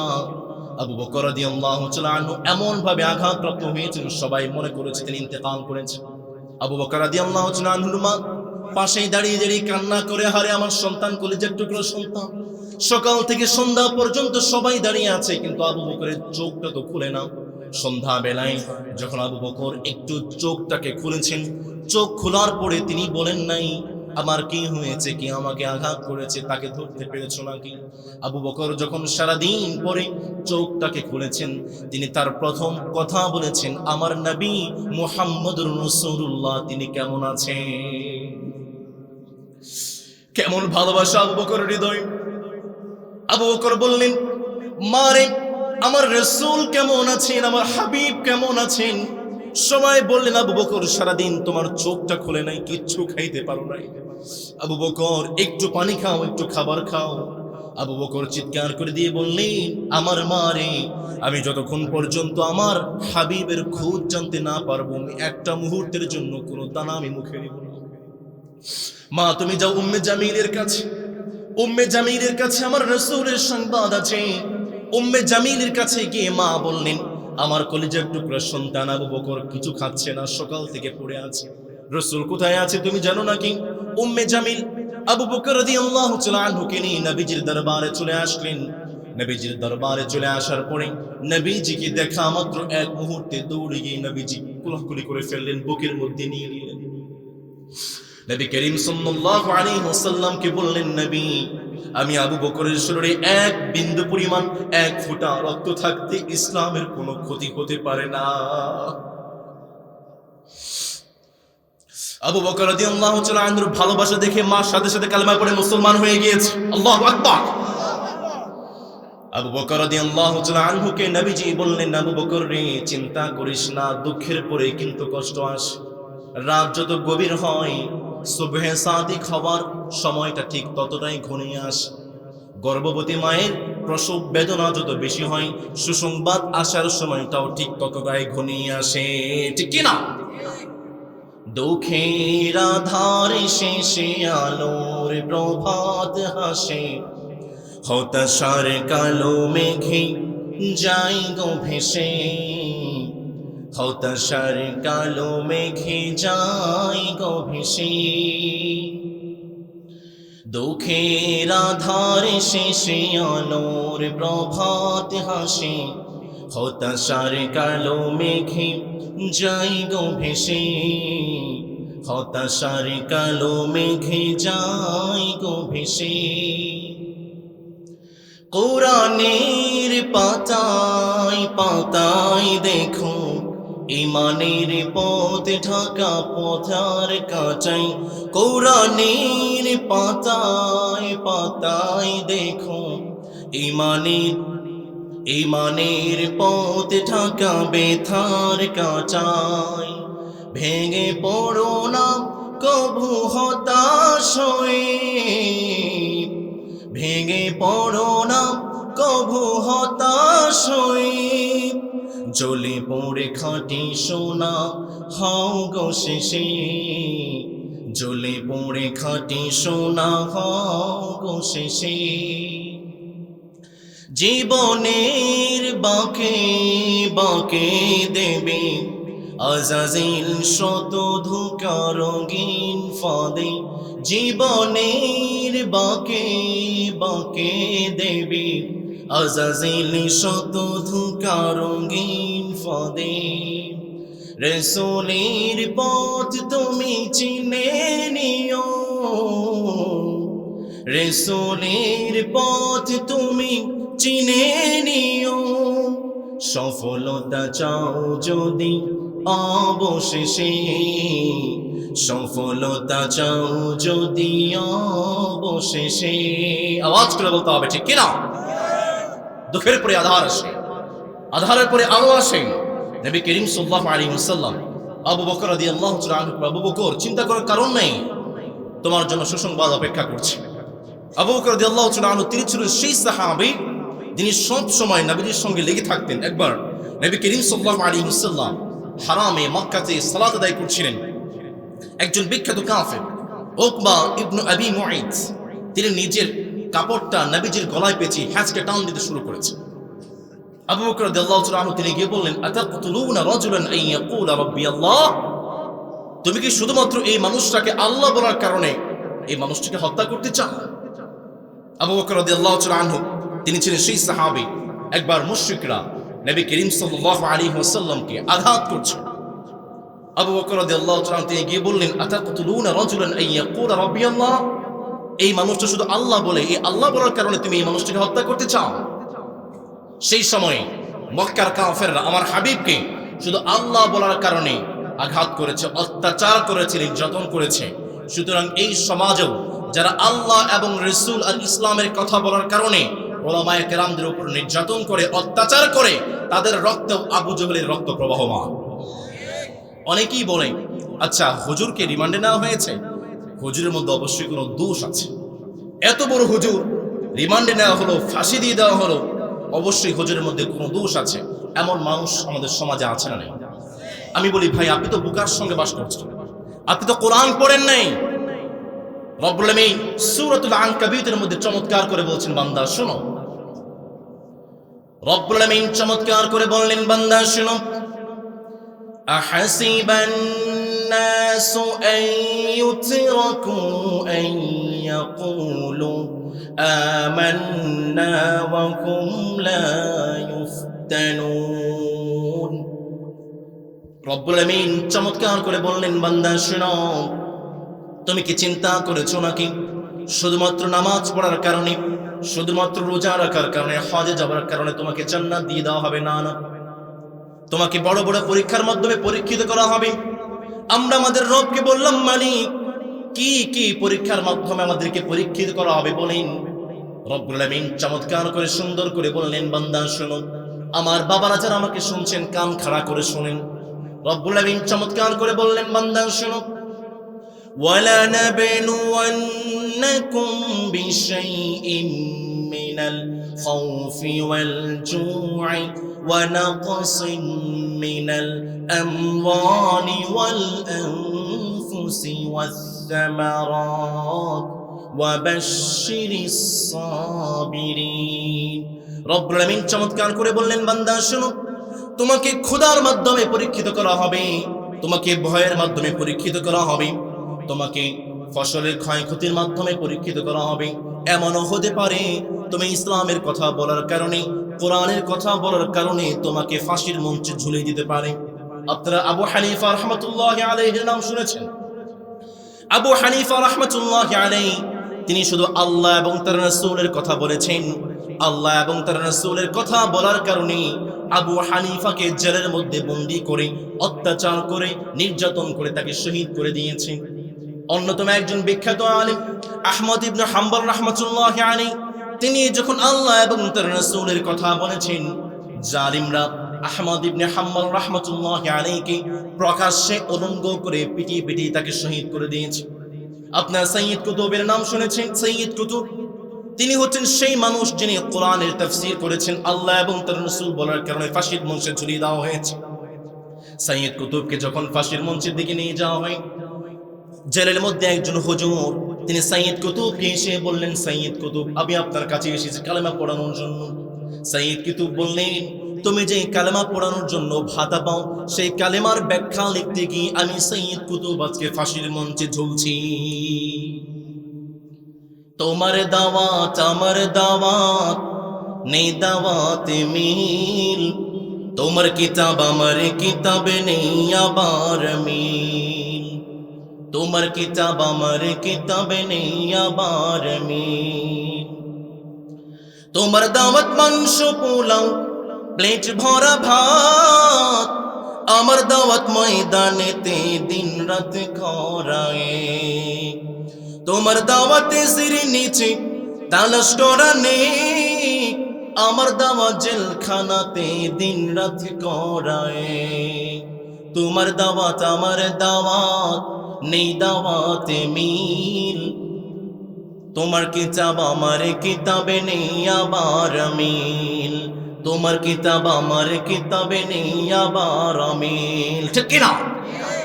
বাংলার জমিনে অনেকে ইসলামটাকে বন্ধ করতে চেয়েছে।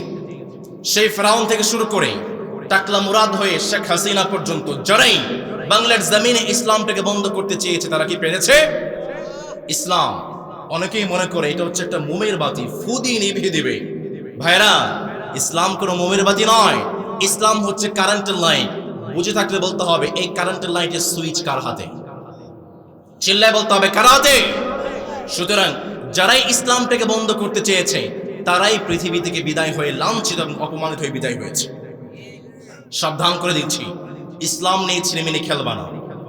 আমি আমার বাংলার মানুষ যদ্দূর চিনি, আমার বাংলার মানুষ, আমার বাংলাদেশের মানুষ হয়তো নামাজ এক ওয়াক্ত কম পড়তে পারে, হয়তো মুখে দাঁড়িয়েও নাই, মাঝে মাঝে মিথ্যা কথাও বলে, হয়তো মাঝে মাঝে মানুষের সঙ্গে ধোঁকা প্রতারণাও করে, কিন্তু আমি আমার বাংলার মানুষকে যদ্দূর চিনি, ইসলাম নিয়ে কথা বলবা, ইসলাম নিয়ে কটূক্তি করবা, ইসলামকে বাংলার জমিন থেকে মিটিয়ে দিতে চাইবা, তোমার পিঠের চামড়া তুলে ফেলা হবে। ইসলাম নিয়ে আমরা বিন্দু মাত্র কোনো ছাড় দেব না। চিল্লায়া বলেন ঠিক কিনা? আবু বকর রাদিয়াল্লাহু তাআলা তিনি হচ্ছেন সেই সাহাবী, ইসলাম গ্রহণের পরে সব সময় তিনি কালেমার দাওয়াত, তিনি ইসলামের দাওয়াত দিতেন। আবু বকর রাদিয়াল্লাহু তাআলা তিনি হচ্ছেন সেই সাহাবী, কালেমা পড়ার পরে, ইসলাম গ্রহণ করার পরে তিনি সব সময় গোলামদেরকে আজাদ করতেন। বিলাল রাদিয়াল্লাহু তাআলা আনহু তার মুনিব ছিল উমাইয়া। বিলাল রাদিয়াল্লাহু তাআলা আনহু যখন কালেমা পড়ে মুসলমান হলেন, তার মুনিব উমাইয়া বিলালকে বলে, বিলাল এখনো সময় আছে, ইসলাম থেকে ফিরে আস। বিলালকে বললেন, বিলাল ইসলাম থেকে ফিরে না আসলে কিন্তু তোমার খবর আছে। বিলাল রাদিয়াল্লাহু তাআলা আনহু বললেন, উমাইয়া রে, তুমি আমার কি ক্ষতি করবে তা তো আমি জানি না, কিন্তু আমার রব আমার নাকের সামনে জান্নাতের গ্রামটা তুলে ধরেছে। বিলাল রাদিয়াল্লাহু তাআলা আনহুকে মরুভূমির প্রান্তরে শুইয়ে দেওয়া হয়েছে। মরুভূমির উত্তপ্ত প্রান্তরে পেটের মধ্যে, পিঠের মধ্যে পাথর চাপা দিয়ে বিলালকে শুইয়ে দেওয়া হয়েছে। বিলালকে বলে, বিলাল একটা বার কালেমা থেকে সরে আয়, না হয় কিন্তু তোর খবর আছে। বিলালের বুকের মধ্যে পাথর চাপা দেওয়া হয়েছে, বিলাল কথা বলতে পারে না, বিলাল কোনো শব্দ বলতে পারে না, কিন্তু আস্তে আস্তে বিলাল বলে আহাদ আহাদ আর আহাদ। বিলাল কোনো কথা বলতে পারে না, বিলাল কোনো শব্দ বলতে পারে না, কিন্তু বিলাল তার মুখের মধ্যে জিকির করছেন আল্লাহ আল্লাহ আল্লাহ, আল্লাহু আকবার। বিলাল রাদিয়াল্লাহু তাআলা আনহু তাকে যখন অত্যাচার করা হয়, নির্যাতন করা হয়, আবু বকর রাদিয়াল্লাহু তাআলা আনহু বিলাল রাদিয়াল্লাহু তাআলা আনহুকে আজকে বাংলাদেশি টাকায় প্রায় 7 লক্ষ টাকা দিয়ে তাকে আজাদ করে দেয়। আবু বকর রাদিয়াল্লাহু তাআলা আনহু তিনি হচ্ছেন সেই সাহাবী যিনি সব সময় গোলামদেরকে আজাদ করতেন। আবু বকর রাদিয়াল্লাহু তাআলা আনহু তিনি হচ্ছেন সেই সাহাবী যিনি ছিলেন নবী করিম সাল্লাল্লাহু আলাইহি ওয়াসাল্লামের হিজরতের সাথী। সুবহানাল্লাহ পড়বেন না? দারুন নাদওয়া সংসদে নবী করিম সাল্লাল্লাহু আলাইহি ওয়াসাল্লামকে হত্যা করার জন্য সমস্ত প্ল্যানিং শেষ হয়ে গিয়েছে। নবী করিম সাল্লাল্লাহু আলাইহি ওয়াসাল্লামকে হত্যা করে ফেলা হবে। দারুন নাদওয়া সংসদে কাফেররা বৈঠক বসেছে। তার মধ্যে অন্যতম একজন কাফের ছিল, তার নাম হচ্ছে আবুল আসওয়াদ। আবুল আসওয়াদ সেই কাফের বলে, তাহলে আমরা মুহাম্মদকে মক্কা থেকে বের করে দেই।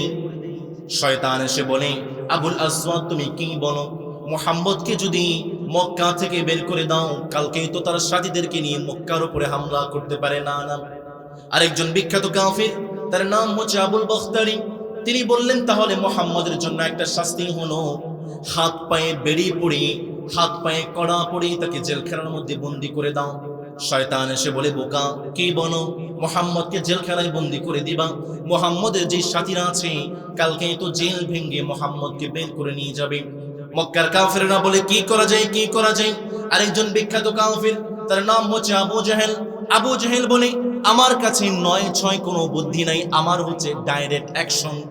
মুহাম্মদকে জেলখানার মধ্যে বন্দি নয়, মুহাম্মদকে মক্কা থেকে বিতাড়িত নয়, বরং মুহাম্মদকে আমরা হত্যা করতে চাই। কিভাবে হত্যা করবা? এমনি এমনি তো হত্যা করতে পারবা না।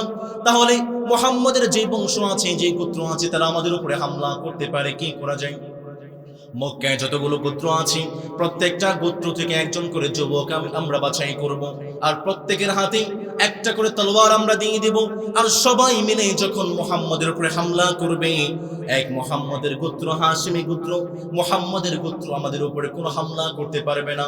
এই ঘৃণ্য ষড়যন্ত্র বাস্তবায়ন করার জন্য তারা চলে গিয়েছে, নবী করিম সাল্লাল্লাহু আলাইহি ওয়াসাল্লামের বাড়ির চারপাশ ঘেরাও করে ফেলেছে।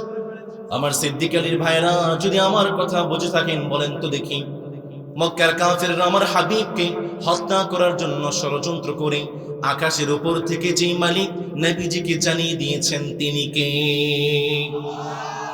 নবী করিম সাল্লাল্লাহু আলাইহি ওয়াসাল্লামকে বললেন, নবী وَإِذْ يَمْكُرُ بِكَ الَّذِينَ كَفَرُوا لِيُثْبِتُوكَ أَوْ يَقْتُلُوكَ أَوْ يُخْرِجُوكَ وَيَمْكُرُونَ وَيَمْكُرُ اللَّهُ। রাসূলকে জানিয়ে দিলেন, রাসূল আপনাকে মক্কার কাফেররা হত্যা করার জন্য ষড়যন্ত্র করে, আপনাকে মেরে ফেলার ষড়যন্ত্র করে আর দেরি নয়, এখনই চলে যান, মক্কা থেকে বের হয়ে আপনি মদিনায় হিজরত করে চলে যান। নবী করিম সাল্লাল্লাহু আলাইহি ওয়াসাল্লাম সংবাদ পাওয়া মাত্র তিনি ঘর থেকে বের হয়ে আবু বকরের বাড়িতে চলে গেলেন। আবু বকর রাদিয়াল্লাহু তাআলা আনহুকে বললেন, আবু বকর লম্বা সময় ধরে হিজরতের জন্য প্রস্তুতি নিচ্ছিল, আবু বকর সর্বশেষ ডাক চলে এসেছে, আমরা তো মক্কা থেকে মদিনার রাস্তা চিনি না, কি করা যায়? একজন ব্যক্তি আছেন, তার নাম হচ্ছে আব্দুল্লাহ ইবনে উরাইকিত লাইসি। আবু বকরকে বললেন, আবু বকর, আব্দুল্লাহ ইবনে উরাইকিত লাইসিকে ভাড়া করতে হবে, সে আমাদেরকে মক্কা থেকে মদিনায় নিয়ে যাবে। আব্দুল্লাহ ইবনে উরাইকিত লাইসিকে ভাড়া করলেন আর বললেন, 3 দিন পরে তোমরা সাউর পর্বতে আসবে। নবী করিম সাল্লাল্লাহু আলাইহি ওয়াসাল্লাম বাড়িতে চলে গেলেন। বাড়িতে গিয়ে আলী রাদিয়াল্লাহু তাআলা আনহুর কাছে একটা লিস্ট দিয়ে বললেন, আলী রে, আমি যখন মক্কা থেকে বের হয়ে যাব, এই যে লিস্টের মধ্যে যে মানুষদের নামগুলো আছে, দয়া করে মায়া করে এই লিস্টের নামগুলোর মধ্যে তুমি আমার তাদের আমানতটা তুমি পৌঁছে দাও। মক্কার কাফেররা নবী করিম সাল্লাল্লাহু আলাইহি ওয়াসাল্লামকে হত্যা করার ষড়যন্ত্র করে সেই মক্কার কাফেরদের কিছু জিনিসপত্র আমার হাবিবের কাছে ছিল। দেখুন কেমন নবী পেয়েছেন, কেমন রাসূল পেয়েছেন, যে মক্কার কাফেররা আমার রাসূলকে হত্যা করার ষড়যন্ত্র করে। নবী করিম সাল্লাল্লাহু আলাইহি ওয়াসাল্লাম আলীকে বললেন, আলী রে, আমি যেই জায়গায় ঘুমাই এই জায়গাতে একটা সবুজ চাদর গায়ে দিয়ে তুমি ঘুমিয়ে যাও। যখন তারা আমাকে না পেয়ে যখন তোমাকে পাবে, দয়া করে এই আমানতগুলো কাফেরদের পর্যন্ত পৌঁছে দাও। আল্লাহু আকবার। নবী করিম সাল্লাল্লাহু আলাইহি ওয়াসাল্লাম আলী রাদিয়াল্লাহু তাআলা আনহুকে বললেন, আলী রে, আমানতগুলো তুমি পৌঁছে দাও। নবীজি কিভাবে বের হবেন? চারপাশে, ঘরের চারপাশে কাফেররা বেষ্টনী দিয়ে আছে। নবী করিম সাল্লাল্লাহু আলাইহি ওয়াসাল্লাম দোয়া করলেন, মালিক, আমার কোনো উপায় নাই, এই বাড়ি থেকে বের হওয়ার কোনো সুযোগ নেই, মালিক আপনার সাহায্য চান। রব্বুল আলামিন নবী করিম সাল্লাল্লাহু আলাইহি ওয়াসাল্লামকে বললেন, নবী, এক মুঠো বালি আপনি আপনার হাতে নেন। নবীজি এক মুঠো বালি হাতে নিলেন। নবীজিকে আল্লাহ তাআলা দোয়া শিখিয়ে দিলেন। নবীজিকে বললেন, নবী আপনি দোয়া পড়েন, ওয়াজআলনা মিন বাইনি আইদিহিম সাদ্দা ওয়া মিন খালফিহিম সাদ্দা ফাআগশাইনাহুম ফাহুম লা ইউবসিরুন। নবীজি যখন দোয়া পড়ে বালুর মধ্যে ফু দিয়েছেন আর ফু দিয়ে যখন কাফেরদের দিকে নিক্ষেপ করেছেন, প্রত্যেকটা কাফেরের চোখে বালিগুলো যে মালিক পৌঁছে দিয়েছেন তিনি কে? কাফেররা বালিগুলো খসতে শুরু করেছে। নবী করিম সাল্লাল্লাহু আলাইহি ওয়াসাল্লাম এই সুযোগে বাড়ি থেকে বের হয়ে গেলেন, সোজা চলে গেলেন আবু বকরের বাড়িতে। কনকনে শীতের মধ্যে মধ্যরাত আবু বকরের দরজায় গিয়ে ঠক ঠক করে বলল, আবু বকর জেগে আছো নাকি? আবু বকরকে ডাক দিতে দেরি হয়েছে। আবু বকর দরজা খুলতে আসসালামু আলাইকা ইয়া রাসূলুল্লাহ বলে সালাম দিতে দেরি করে নাই। নবীজি প্রশ্ন করলেন, আবু বকর, মধ্যরাত কনকনে শীতের মধ্যে ডাক দেওয়া মাত্র তুমি কিভাবে আমার ডাকে জবাব দিয়ে বলো? আবু বকর বললেন, নবী গো, ওই যে 6 মাস আগে আমাকে বলেছিলেন আবু বকর, হিজরতের জন্য প্রস্তুত থেকেও যে কোনো সময় হিজরতের ডাক চলে আসতে পারে। নবী গো, ওই 6 মাস থেকে আজ পর্যন্ত আমি আবু বকর একটা বারের জন্য আমার পিঠটাকে আমি বিছানার সঙ্গে লাগাই নাই।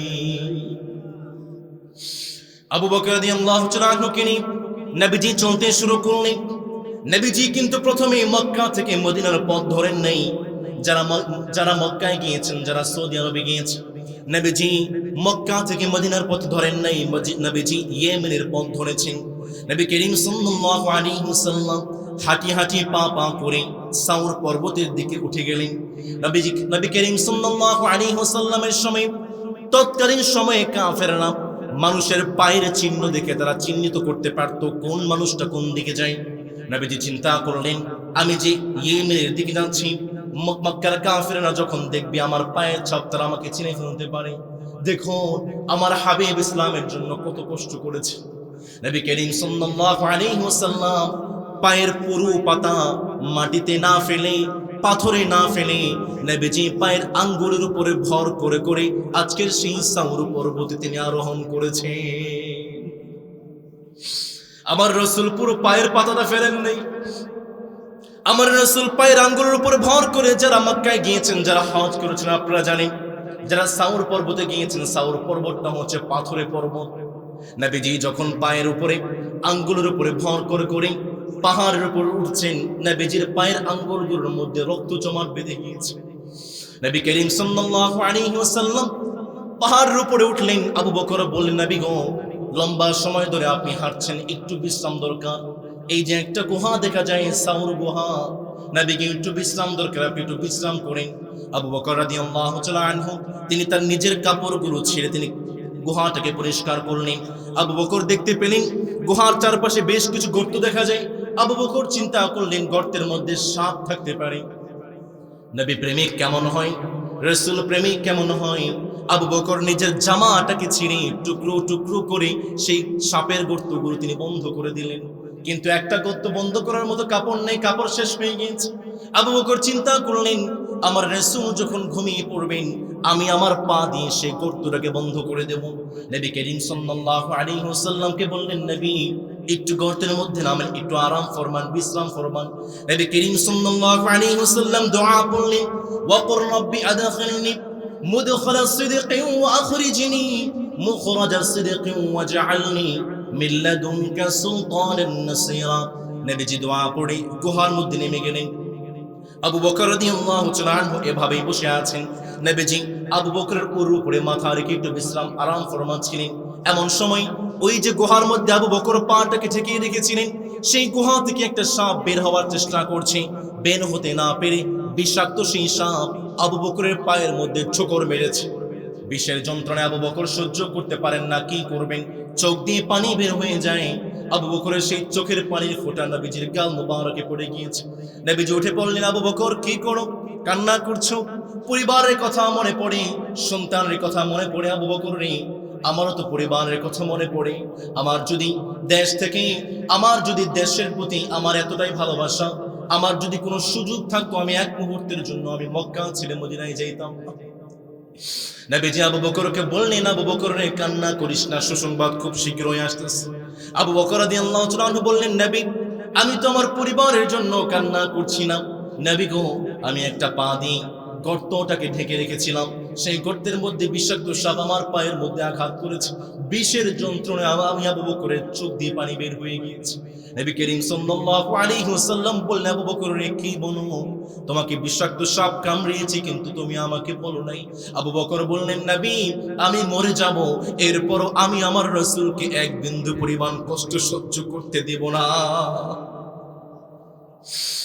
আবু বকরকে বললেন, আবু বকর কোথায় কামড় দিয়েছি বলো। নবী করিম সাল্লাল্লাহু আলাইহি ওয়াসাল্লাম থুতু মুবারক লাগিয়ে দিলেন সেই ক্ষতের মধ্যে। আবু বকর রাদিয়াল্লাহু তাআলা আনহু সেই ক্ষতটা ভালো হয়ে গিয়েছে। এই দিক থেকে ওই যে কাফেররা নবীজিকে হত্যা করার জন্য পুরো বাড়ি ঘেরাও করে ফেলেছিল। সকাল হয়ে যায়, আলী রাদিয়াল্লাহু তাআলা আনহু ঘর থেকে বের হয়ে যায়। ঘর থেকে বের হওয়ার পরে কাফেররা আলীকে মারধর শুরু করেছে। মুহাম্মদ কোথায়, আইনা মুহাম্মদ। আলী বলে, মুহাম্মদ কোথায় আমি তো জানি না, তোমরাই জানো। নবী করিম সাল্লাল্লাহু আলাইহি ওয়াসাল্লামকে না পেয়ে মক্কার কাফেররা আলীকে আঘাত করতে শুরু করেছে। আবু জেহেল বলে, চলো আবু বকরের বাড়িতে থাকলে আবু বকরের বাড়িতেই থাকবে। নবী করিম সাল্লাল্লাহু আলাইহি ওয়াসাল্লামকে খোঁজার জন্য আবু বকরের বাড়িতে চলে গিয়েছেন। আবু বকরের মেয়ের নাম হচ্ছে আসমা রাদিয়াল্লাহু তাআলা আনহা। আসমা রাদিয়াল্লাহু তাআলা আনহাকে প্রশ্ন করে, রাসূল কোথায়, তোমার বাবা কোথায়? আসমা রাদিয়াল্লাহু তাআলা আনহা বলে, আমি তো জানি না। আবু বকর রাদিয়াল্লাহু তাআলা আনহুর মেয়েকে ইতিহাসের কিতাবে এসেছে আবু জেহেল এমন একটা থাপ্পড় মেরেছে, আসমা রাদিয়াল্লাহু আনহার কানের দুলটা ছিটকে দূরে পড়ে গিয়েছে। ফ্রি ইসলাম পেয়েছেন, বাপ দাদা শুধু ইসলাম পেয়েছেন, ইসলামের মর্মটা বুঝেন না। শুনেন, ইসলামের জন্য আমার রাসূল কতটা কষ্ট করেছেন। যেই রাসূলের গায়ে মশা মাছি বসা হারাম ছিল, সেই রাসূল পাহাড়ে উঠতে গিয়ে পায়ের পাতার উপরে ভর না করে আঙ্গুলের উপরে ভর করে তিনি উঠেছেন, পায়ে জখম হয়ে গিয়েছে, আঘাতের পর আঘাত সহ্য করেছেন। প্রশ্ন করছি, বলুন তো দেখি, এত আঘাত সহ্য করার পরও আমার রাসূল এক মুহূর্তের জন্য ইসলাম থেকে ফিরে এসেছেন? নবী করিম সাল্লাল্লাহু আলাইহি ওয়াসাল্লাম তিনি চলতে শুরু করলেন মদিনার দিকে। নবীজি যেই দিন মক্কা থেকে হিজরতের জন্য মদিনায় বের হয়ে গিয়েছিলেন, সেই দিনটা ছিল রবিউল আউয়ালের প্রথম তারিখ, 1 তারিখ। ভাইরা, রবিউল আউয়াল মাস আসলে লাইটিং হয়, ঝাঁকজমকপূর্ণ লাইটিং, ডেকসেট বাজি, বিভিন্ন আনুষ্ঠানিকতার মাধ্যমে সিন্নি রান্না করে, খিচুড়ি রান্না করে নবী প্রেমিক দাবি করতে চাও? এই মাসে আমার রাসূল আগমন করেছেন, সেই জন্য তোমরা রাসূল প্রেমিক হতে চাও বিভিন্ন খুশি আমাদের মাধ্যমে।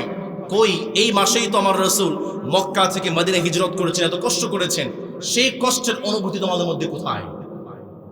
তার মানে বোঝা যায় তোমরা শুধু সিন্নির খোরের বেলায় আছো, খিচুড়ি খাওয়ার বেলায় আছো, বিরিয়ানি খাওয়ার বেলায় আছো।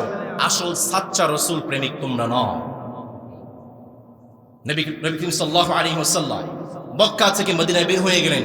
টানা 8 দিন নবীজি হেঁটে হেঁটে হেঁটে হেঁটে মদিনার উপকূলে এসে পৌঁছালেন। মদিনা সাহাবায়ে কেরাম তারা অপেক্ষা করছিলেন, কবে আমার রাসূল আসবেন, কবে আমার হাবিব আসবেন। একজন ইহুদি তিনি একটা বাড়ির ছাদে উঠে কাজ করছিলেন, হঠাৎ দেখতে পেলেন সাদা পোশাকে 2 জন মানুষ মদিনায় ঢুকতেছে। ইহুদি চিৎকার করে বললেন, মুসলমান শোনো, তোমরা যে রাসূলের আগমন উপলক্ষে এতদিন অপেক্ষা করছিলে, সেই রাসূল তোমাদের মদিনাতে প্রবেশ করছে। আল্লাহু আকবার। মদিনার বৃদ্ধা বনিতা, ছোট্ট সোনামণিরা তারা যখন শুনতে পেরেছেন, সবাই নতুন পোশাক পরিধান করে সবাই রাস্তার 2 পাশে দাঁড়িয়ে গিয়েছে। আমার রাসূল আসবেন, আমার হাবিব আসবেন।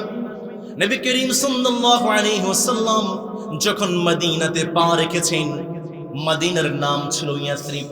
আমার রাসূল যখন পা রেখেছেন, সেই ইয়াসরিবটা মদিনাতুর রাসূল সোনার মদিনা হয়ে গিয়েছে। রাসূল নামে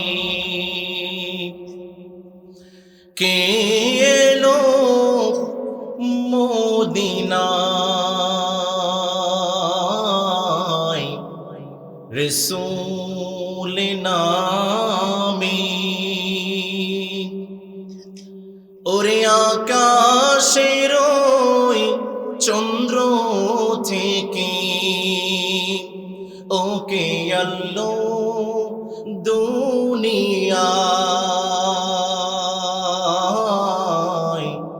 রাসূল নামে।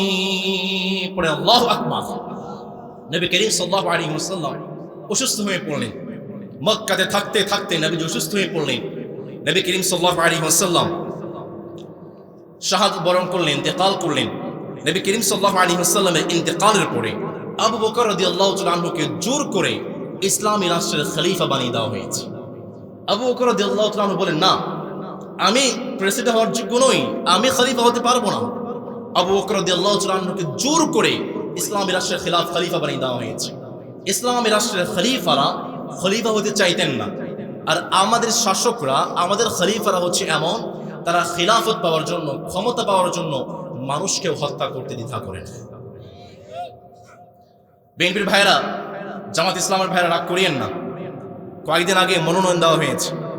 মনোনয়ন দেওয়ার পরে আমাদের দেশের শাসকরা, তারা আমাদের সেবা করতে চায়। তারা যখন মনোনয়ন পায় নাই, তারা বিভিন্ন জায়গায় টায়ার জ্বালিয়ে, বিভিন্ন জায়গায় বিক্ষোভ মিছিল করে মানুষকে আহত করেছে। নবী করিম সাল্লাল্লাহু আলাইহি ওয়াসাল্লামের সাহাবায়ে কেরাম হচ্ছেন সেমন সাহাবায়ে কেরাম, তেমন সাহাবায়ে কেরাম যারা খিলাফত চান নাই, ক্ষমতা চান নাই। আমার সমাজ যারা ক্ষমতার জন্য মারামারি করে, মানুষকে অত্যাচার করে, মানুষের উপর গুলি চালায়, এই সমস্ত নেতাদেরকে আমরা কখনোই বাছাই করতে চাই না। নবী করিম সাল্লাল্লাহু আলাইহি ওয়াসাল্লামের সাহাবী আবু বকর রাদিয়াল্লাহু তাআলা আনহু, তিনি যখন ইসলামী রাষ্ট্রের খলিফা হয়েছেন, ইসলামী রাষ্ট্রের খলিফা হওয়ার পরে তিনি সর্বপ্রথম ইসলামী রাষ্ট্রটাকে পরিচালনা করেছেন আল কোরআন দিয়ে। চিল্লায় বলতে হবে, আবু বকর ইসলামী রাষ্ট্রের পরিচালনা করেছেন কি দিয়ে? পেছনে ভাইরা কষ্ট হচ্ছে, শেষ করে দেব, একটু আওয়াজ করে বলুন তো দেখি। আবু বকর রাদিয়াল্লাহু তাআলা আনহু পৃথিবীকে শাসন করেছেন কি দিয়ে? দেখুন, আজকে স্বাধীনতার 54 বছর। এই 54 বছরে যেই ক্ষমতায় আসে সেই বলে আমরা ক্ষমতায় আসলে মানুষের ভাগ্যের চাকা পরিবর্তন করব। কিন্তু আমরা দেখি ক্ষমতায় আসার পরে যেই ক্ষমতায় আসে, আমাদের ভাগ্যের চাকা পরিবর্তন করার পরিবর্তে তারা নিজেদের ভাগ্যের চাকা পরিবর্তন করে ব্যস্ত হয়ে যায়। ক্ষমতা আসতেছে, পাল্টাচ্ছে, আমাদের তো কিচ্ছু হচ্ছে না, আমাদের ভাগ্যের কোনো পরিবর্তন নেই। ভাগ্যের পরিবর্তন হবে কেমনে? আমাদের যে সংবিধান, এই সংবিধান আজ পর্যন্ত সংশোধন হয়েছে 17 বার। যেই ক্ষমতায় আসে তার নেতা নেত্রী তার দলের সংবিধান অনুযায়ী তার দলের খেয়াল খুশি মতো তারা সংবিধানটাকে পরিবর্তন করে। আওয়ামী লীগ আসে তাদের মন খুশি মতো সংবিধান পরিবর্তন করে, বিএনপি আসে মন খুশি মতো সংবিধান পরিবর্তন করে, কেয়ারটেকার আসে, ইন্টারিম গভর্নমেন্ট আসে, যার যার মন খুশি মতো তারা সংবিধানটাকে পরিবর্তন করে। সুতরাং যেই সংবিধান পরিবর্তনশীল সেই সংবিধান দিয়ে তো মানুষের ভাগ্য পরিবর্তন হবে না। এমন একটি সংবিধান লাগবে যেই সংবিধান পরিবর্তনশীল নয়, যেই আসবে সেই সংবিধান দিয়ে এক সংবিধান দিয়ে তারা দেশ চালাবে। আর সংবিধান পরিবর্তনযোগ্য নয় এমন একটা সংবিধান পৃথিবীতে আর কিছুই নেই একমাত্র কোরআন ছাড়া। এজন্য আগামী বাংলাদেশে কোরআন দিয়ে আমরা সংবিধানটাকে পরিচালনা করবো। আপনারা রাজি আছেন তো ইনশাআল্লাহ? সমাজের প্রিয় ভাইয়েরা, আবু বকর রাদিয়াল্লাহু তাআলা তিনি হচ্ছেন সেই সাহাবী যিনি সব জায়গায় সাম্য এবং ন্যায় পরায়ণতা বিস্তার করেছেন। আবু বকর রাদিয়াল্লাহু তাআলা আনহু তিনি যখন খেলাফতে বসলেন, খেলাফতে বসার পরের দিন আবু বকর নিজের কার্যালয়ের বাহিরে একটা লিস্ট তিনি তৈরি করলেন। আবু বকর সেই লিস্টের মধ্যে অন্তর্ভুক্ত করলেন আমার সমাজে যেই সমস্ত জনম দুঃখিনী অসহায় মানুষরা আছে তাদের একটা লিস্ট তিনি তৈরি করলেন। আর সাহাবায়ে কেরামদেরকে বলে আমার সাহাবারা, এই লিস্টের মধ্যে যেই নামগুলো আছে, যে অসহায় মানুষগুলো আছে, দয়া করে মায়া করে তোমরা এই অসহায় মানুষদের সেবা করবে, খিদমত করবে। ওমর রাদিয়াল্লাহু তাআলা আনহু তিনি ছিলেন মক্কার বাহিরে, মদিনার বাহিরে। কয়েকদিন পরে তিনি আসলেন, এসে দেখতে পেলেন যে লিস্টটা তৈরি করা হয়েছে প্রত্যেকটা মানুষের সাহাবায়ে কেরাম নিয়ে গিয়েছেন, কিন্তু ওই নিচে একটা নাম দেখা যায়, সেই নামের পেশে এখন পর্যন্ত কোনো সাহাবীর নাম বসে নেই। ওমর ফারুক রাদিয়াল্লাহু তাআলা আনহু তিনি চিন্তা করলেন এই তো সুযোগ, সেই বৃদ্ধা মহিলার বাড়িতে গিয়ে তিনি কাজ করবেন, সেবা করবেন। পরের দিন তিনি ফজরের সালাত আদায় করার পরে সেই বৃদ্ধা মানুষের বাড়িতে তিনি চলে গিয়েছেন। ঘরের দরজায় গিয়ে ঠকঠক করলেন, মা ঘরে আছেন নাকি? বৃদ্ধা মহিলা ভিতর থেকে জবাব দিয়ে দেয়, বাবা তুমি কে? ওমর ফারুক রাদিয়াল্লাহু তাআলা আনহু তিনি বললেন, মা রে, আমি আপনার কাজগুলো করে দেওয়ার জন্য আমি ওমর ফারুক দাঁড়িয়ে আছি। বৃদ্ধা মহিলা ভিতর থেকে জবাব দিয়ে দেয়, বাবা প্রতিদিন যে মানুষটা আমার কাজগুলো করে দেয় সেই মানুষটা তো আজকে কাজ করে দিয়ে চলে গিয়েছে, আমার কাজের কোনো প্রয়োজন নেই। ওমর ফারুক চিন্তা করলেন, ফজরের সালাতের পরে আসলাম, দেরি হয়ে গিয়েছে, কালকে আমি ফজরের সালাতের আগে আসবো। পরের দিন ওমর ফারুক ফজরের সালাতের আগে চলে গিয়েছেন। দরজায় গিয়ে ঠকঠক করে বললেন, মা রে, আমি ওমর ফারুক আপনার কাজগুলো করে দেওয়ার জন্য দাঁড়িয়ে আছি। বৃদ্ধা মহিলা ভিতর থেকে জবাব দিয়ে দেয়, বাবা রে, যে মানুষটা প্রতিদিন আমার কাজগুলো করে দেয় সে মানুষটা তো আজকেও কাজ করে দিয়ে চলে গিয়েছে, আমার কাজের কোনো প্রয়োজন নেই। ওমর ফারুক চিন্তা করলেন, ফজরের আগে আসলাম তাও বুঝে পেলাম না, তাহাজ্জুদের পরে আসবো। ওমর ফারুক পরের দিন তাহাজ্জুদের পরে চলে গেলেন। বৃদ্ধা মহিলার বাড়িতে গিয়ে বললেন, মা আপনার কাজগুলো করে দেওয়ার জন্য এসেছি। আজকেও ভিতর দিকে জবাব দিয়ে দিই, বাবারে প্রতিদিন যে মানুষটা আমার বাড়িতে কাজ করে দেয় সেই মানুষটা তো আজকেও কাজ করে দিয়ে চলে গিয়েছে। ওমর ফারুক চিন্তায় পড়ে গেলেন, কি ব্যাপার কি ব্যাপার? গভীর রাতে বৃদ্ধা মহিলার বাড়িতে কে কাজ করে দেয়, আমাকে খোঁজ করতে হবে। পরের দিন ওমর ফারুক বৃদ্ধা মহিলার বাড়ির পেছনে বাঁশ ঝাড়ের মধ্যে লুকিয়ে আছেন, কে আসে কাজ করার জন্য ধরতে হবে। ওমর ফারুক গভীর রাতে বাঁশ ঝাড়ের মধ্যে লুকিয়ে আছেন, এমন সময় তিনি দেখতে পেলেন কে যেন হাঁটি হাঁটি পা পা করে বুড়িমার বাড়ির দিকে যায়। ওমর ফারুক রাদিয়াল্লাহু তাআলা আনহু তিনি পিছন থেকে গিয়ে জড়িয়ে ধরলেন। ওমর ফারুক তিনি যখন জড়িয়ে ধরেছেন বুঝতে আর বাকি নাই, যিনি গভীর রাতে প্রতিদিন বৃদ্ধা মহিলার বাড়িতে কাজ করে দেন তিনি আর কেউ নয়, তিনি হচ্ছেন আজকের সমাজের প্রেসিডেন্ট সাইয়্যিদিনা আবু বকর রাদিয়াল্লাহু আনহু। ওমর ফারুক বললেন, আবু বকর, প্রতিদিন গভীর রাতে তুমি একজন প্রেসিডেন্ট, তুমি একজন খলিফা, তুমি প্রতিদিন গভীর রাতে বৃদ্ধা মহিলার বাড়িতে কাজ করে দাও, সবই বুঝলাম, কিন্তু তোমার পায়ের জুতা কোথায়? আবু বকর রাদিয়াল্লাহু তাআলা আনহু তিনি জবাব দিয়ে বললেন, ভাই রে, আমি যখন আমার পায়ে জুতা পরবো, গভীর রাতে যখন বৃদ্ধা মহিলার বাড়িতে যাব, আমি যখন হাঁটতে চাইবো, আমার পায়ের সঙ্গে একটু ঠকঠক শব্দ হতে পারে। এই ঠকঠক শব্দ শুনে আমার আশেপাশের মানুষ জেনে ফেলতে পারে আমি তো পৃথিবীর কোনো মানুষকে দেখানোর জন্য নয় এই বৃদ্ধা মহিলার বাড়িতে কাজ করছি, পৃথিবীর কারো খুশির জন্য নয়। আমি তো এই বৃদ্ধা মহিলার বাড়িতে কাজ করছি যেন আমার রব আমার জন্য জান্নাতে একটা ঘর বানিয়ে দেয়। এই হচ্ছে ইসলামী শাসক। ইসলামের খলিফা, আগামী বাংলাদেশ ইনসাফ বাংলাদেশ, জুলুম মুক্ত, অন্যায় মুক্ত, অবিচার মুক্ত একটা সমাজ, একটা বাংলাদেশ বিনির্মাণ করতে চান। আবু বকর রাদিয়াল্লাহু তাআলা আনহু উত্তরসূরি যারা কোরআন এবং সুন্নাহকে ধারণ করে এমন নেতা, এমন শাসক বাছাই করা দরকার আছে না নেই? আবু বকর রাদিয়াল্লাহু তাআলা আনহু তিনি যখন খলিফা হয়েছেন, খলিফা হওয়ার পরের দিন আবু বকর তিনি ছিলেন ব্যবসায়ী। তিনি ব্যবসার উদ্দেশ্যে বাজার দিকে রওনা শুরু করে দিয়েছেন। ওমর ফারুক রাদিয়াল্লাহু তাআলা আনহু পিছন থেকে ধরলেন, কি ব্যাপার আবু বকর, আপনি একজন খলিফা, আপনি এখন আর ব্যবসা করতে পারবেন না। ওমর ফারুক আবু বকরকে ধরে আবু উবাইদা ইবনুল জাররাহর কাছে নিয়ে গেলেন। নবী করিম সাল্লাল্লাহু আলাইহি ওয়াসাল্লামের সেই সাহাবীর কাছে নিয়ে গেলেন। আবু বকরের জন্য মাসিক ভাতা হিসাবে 2000 দিনার করা হলো, পরবর্তীতে 3000 দিনার করা হলো। আবু বকর রাদিয়াল্লাহু তাআলা আনহু তিনি হচ্ছেন সেই সাহাবী, তিনি যখন ইন্তেকাল করলেন, ইন্তেকাল করার সময় তিনি একটা গামছা, একটা বালতি আর একটা দাস তিনি রেখে গিয়েছিলেন। আবু বকর যখন ইন্তেকাল করলেন পরিবারের কাছে রেখে গিয়েছিলেন, পরিবার আমি যখন ইন্তেকাল করব এই একটা দাস, একটা গামছা এবং একটা গামলা তোমরা বাইতুল মালে জমা করে দিবে। আবু বকর রাদিয়াল্লাহু তাআলা আনহু তিনি ছিলেন সেই শাসক, তিনি যখন ইন্তেকাল করলেন পরিবারের মানুষকে বলে গেলেন, পরিবারের মানুষ আমি সারা জীবন বাইতুল মাল থেকে যত হাদিয়া নিয়েছি, আমি মৃত্যুবরণ করার পরে আমার স্থাবর অস্থাবর সমস্ত সম্পত্তি বিক্রি করে তোমরা বাইতুল মালে জমা করে দিবে। আল্লাহু আকবার।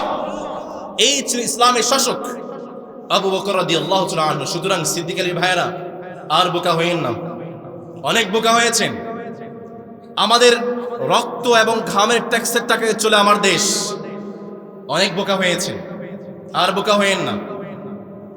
সৎ, যোগ্য, ইনসাফওয়ালা, কোরআনওয়ালা আবু বকরের উত্তরসূরি একজন নেতাকে আমরা বাছাই করতে পারবো না ইনশাআল্লাহ? আল্লাহ আমাদেরকে তৌফিক দিন, আমরা পড়ি আমিন।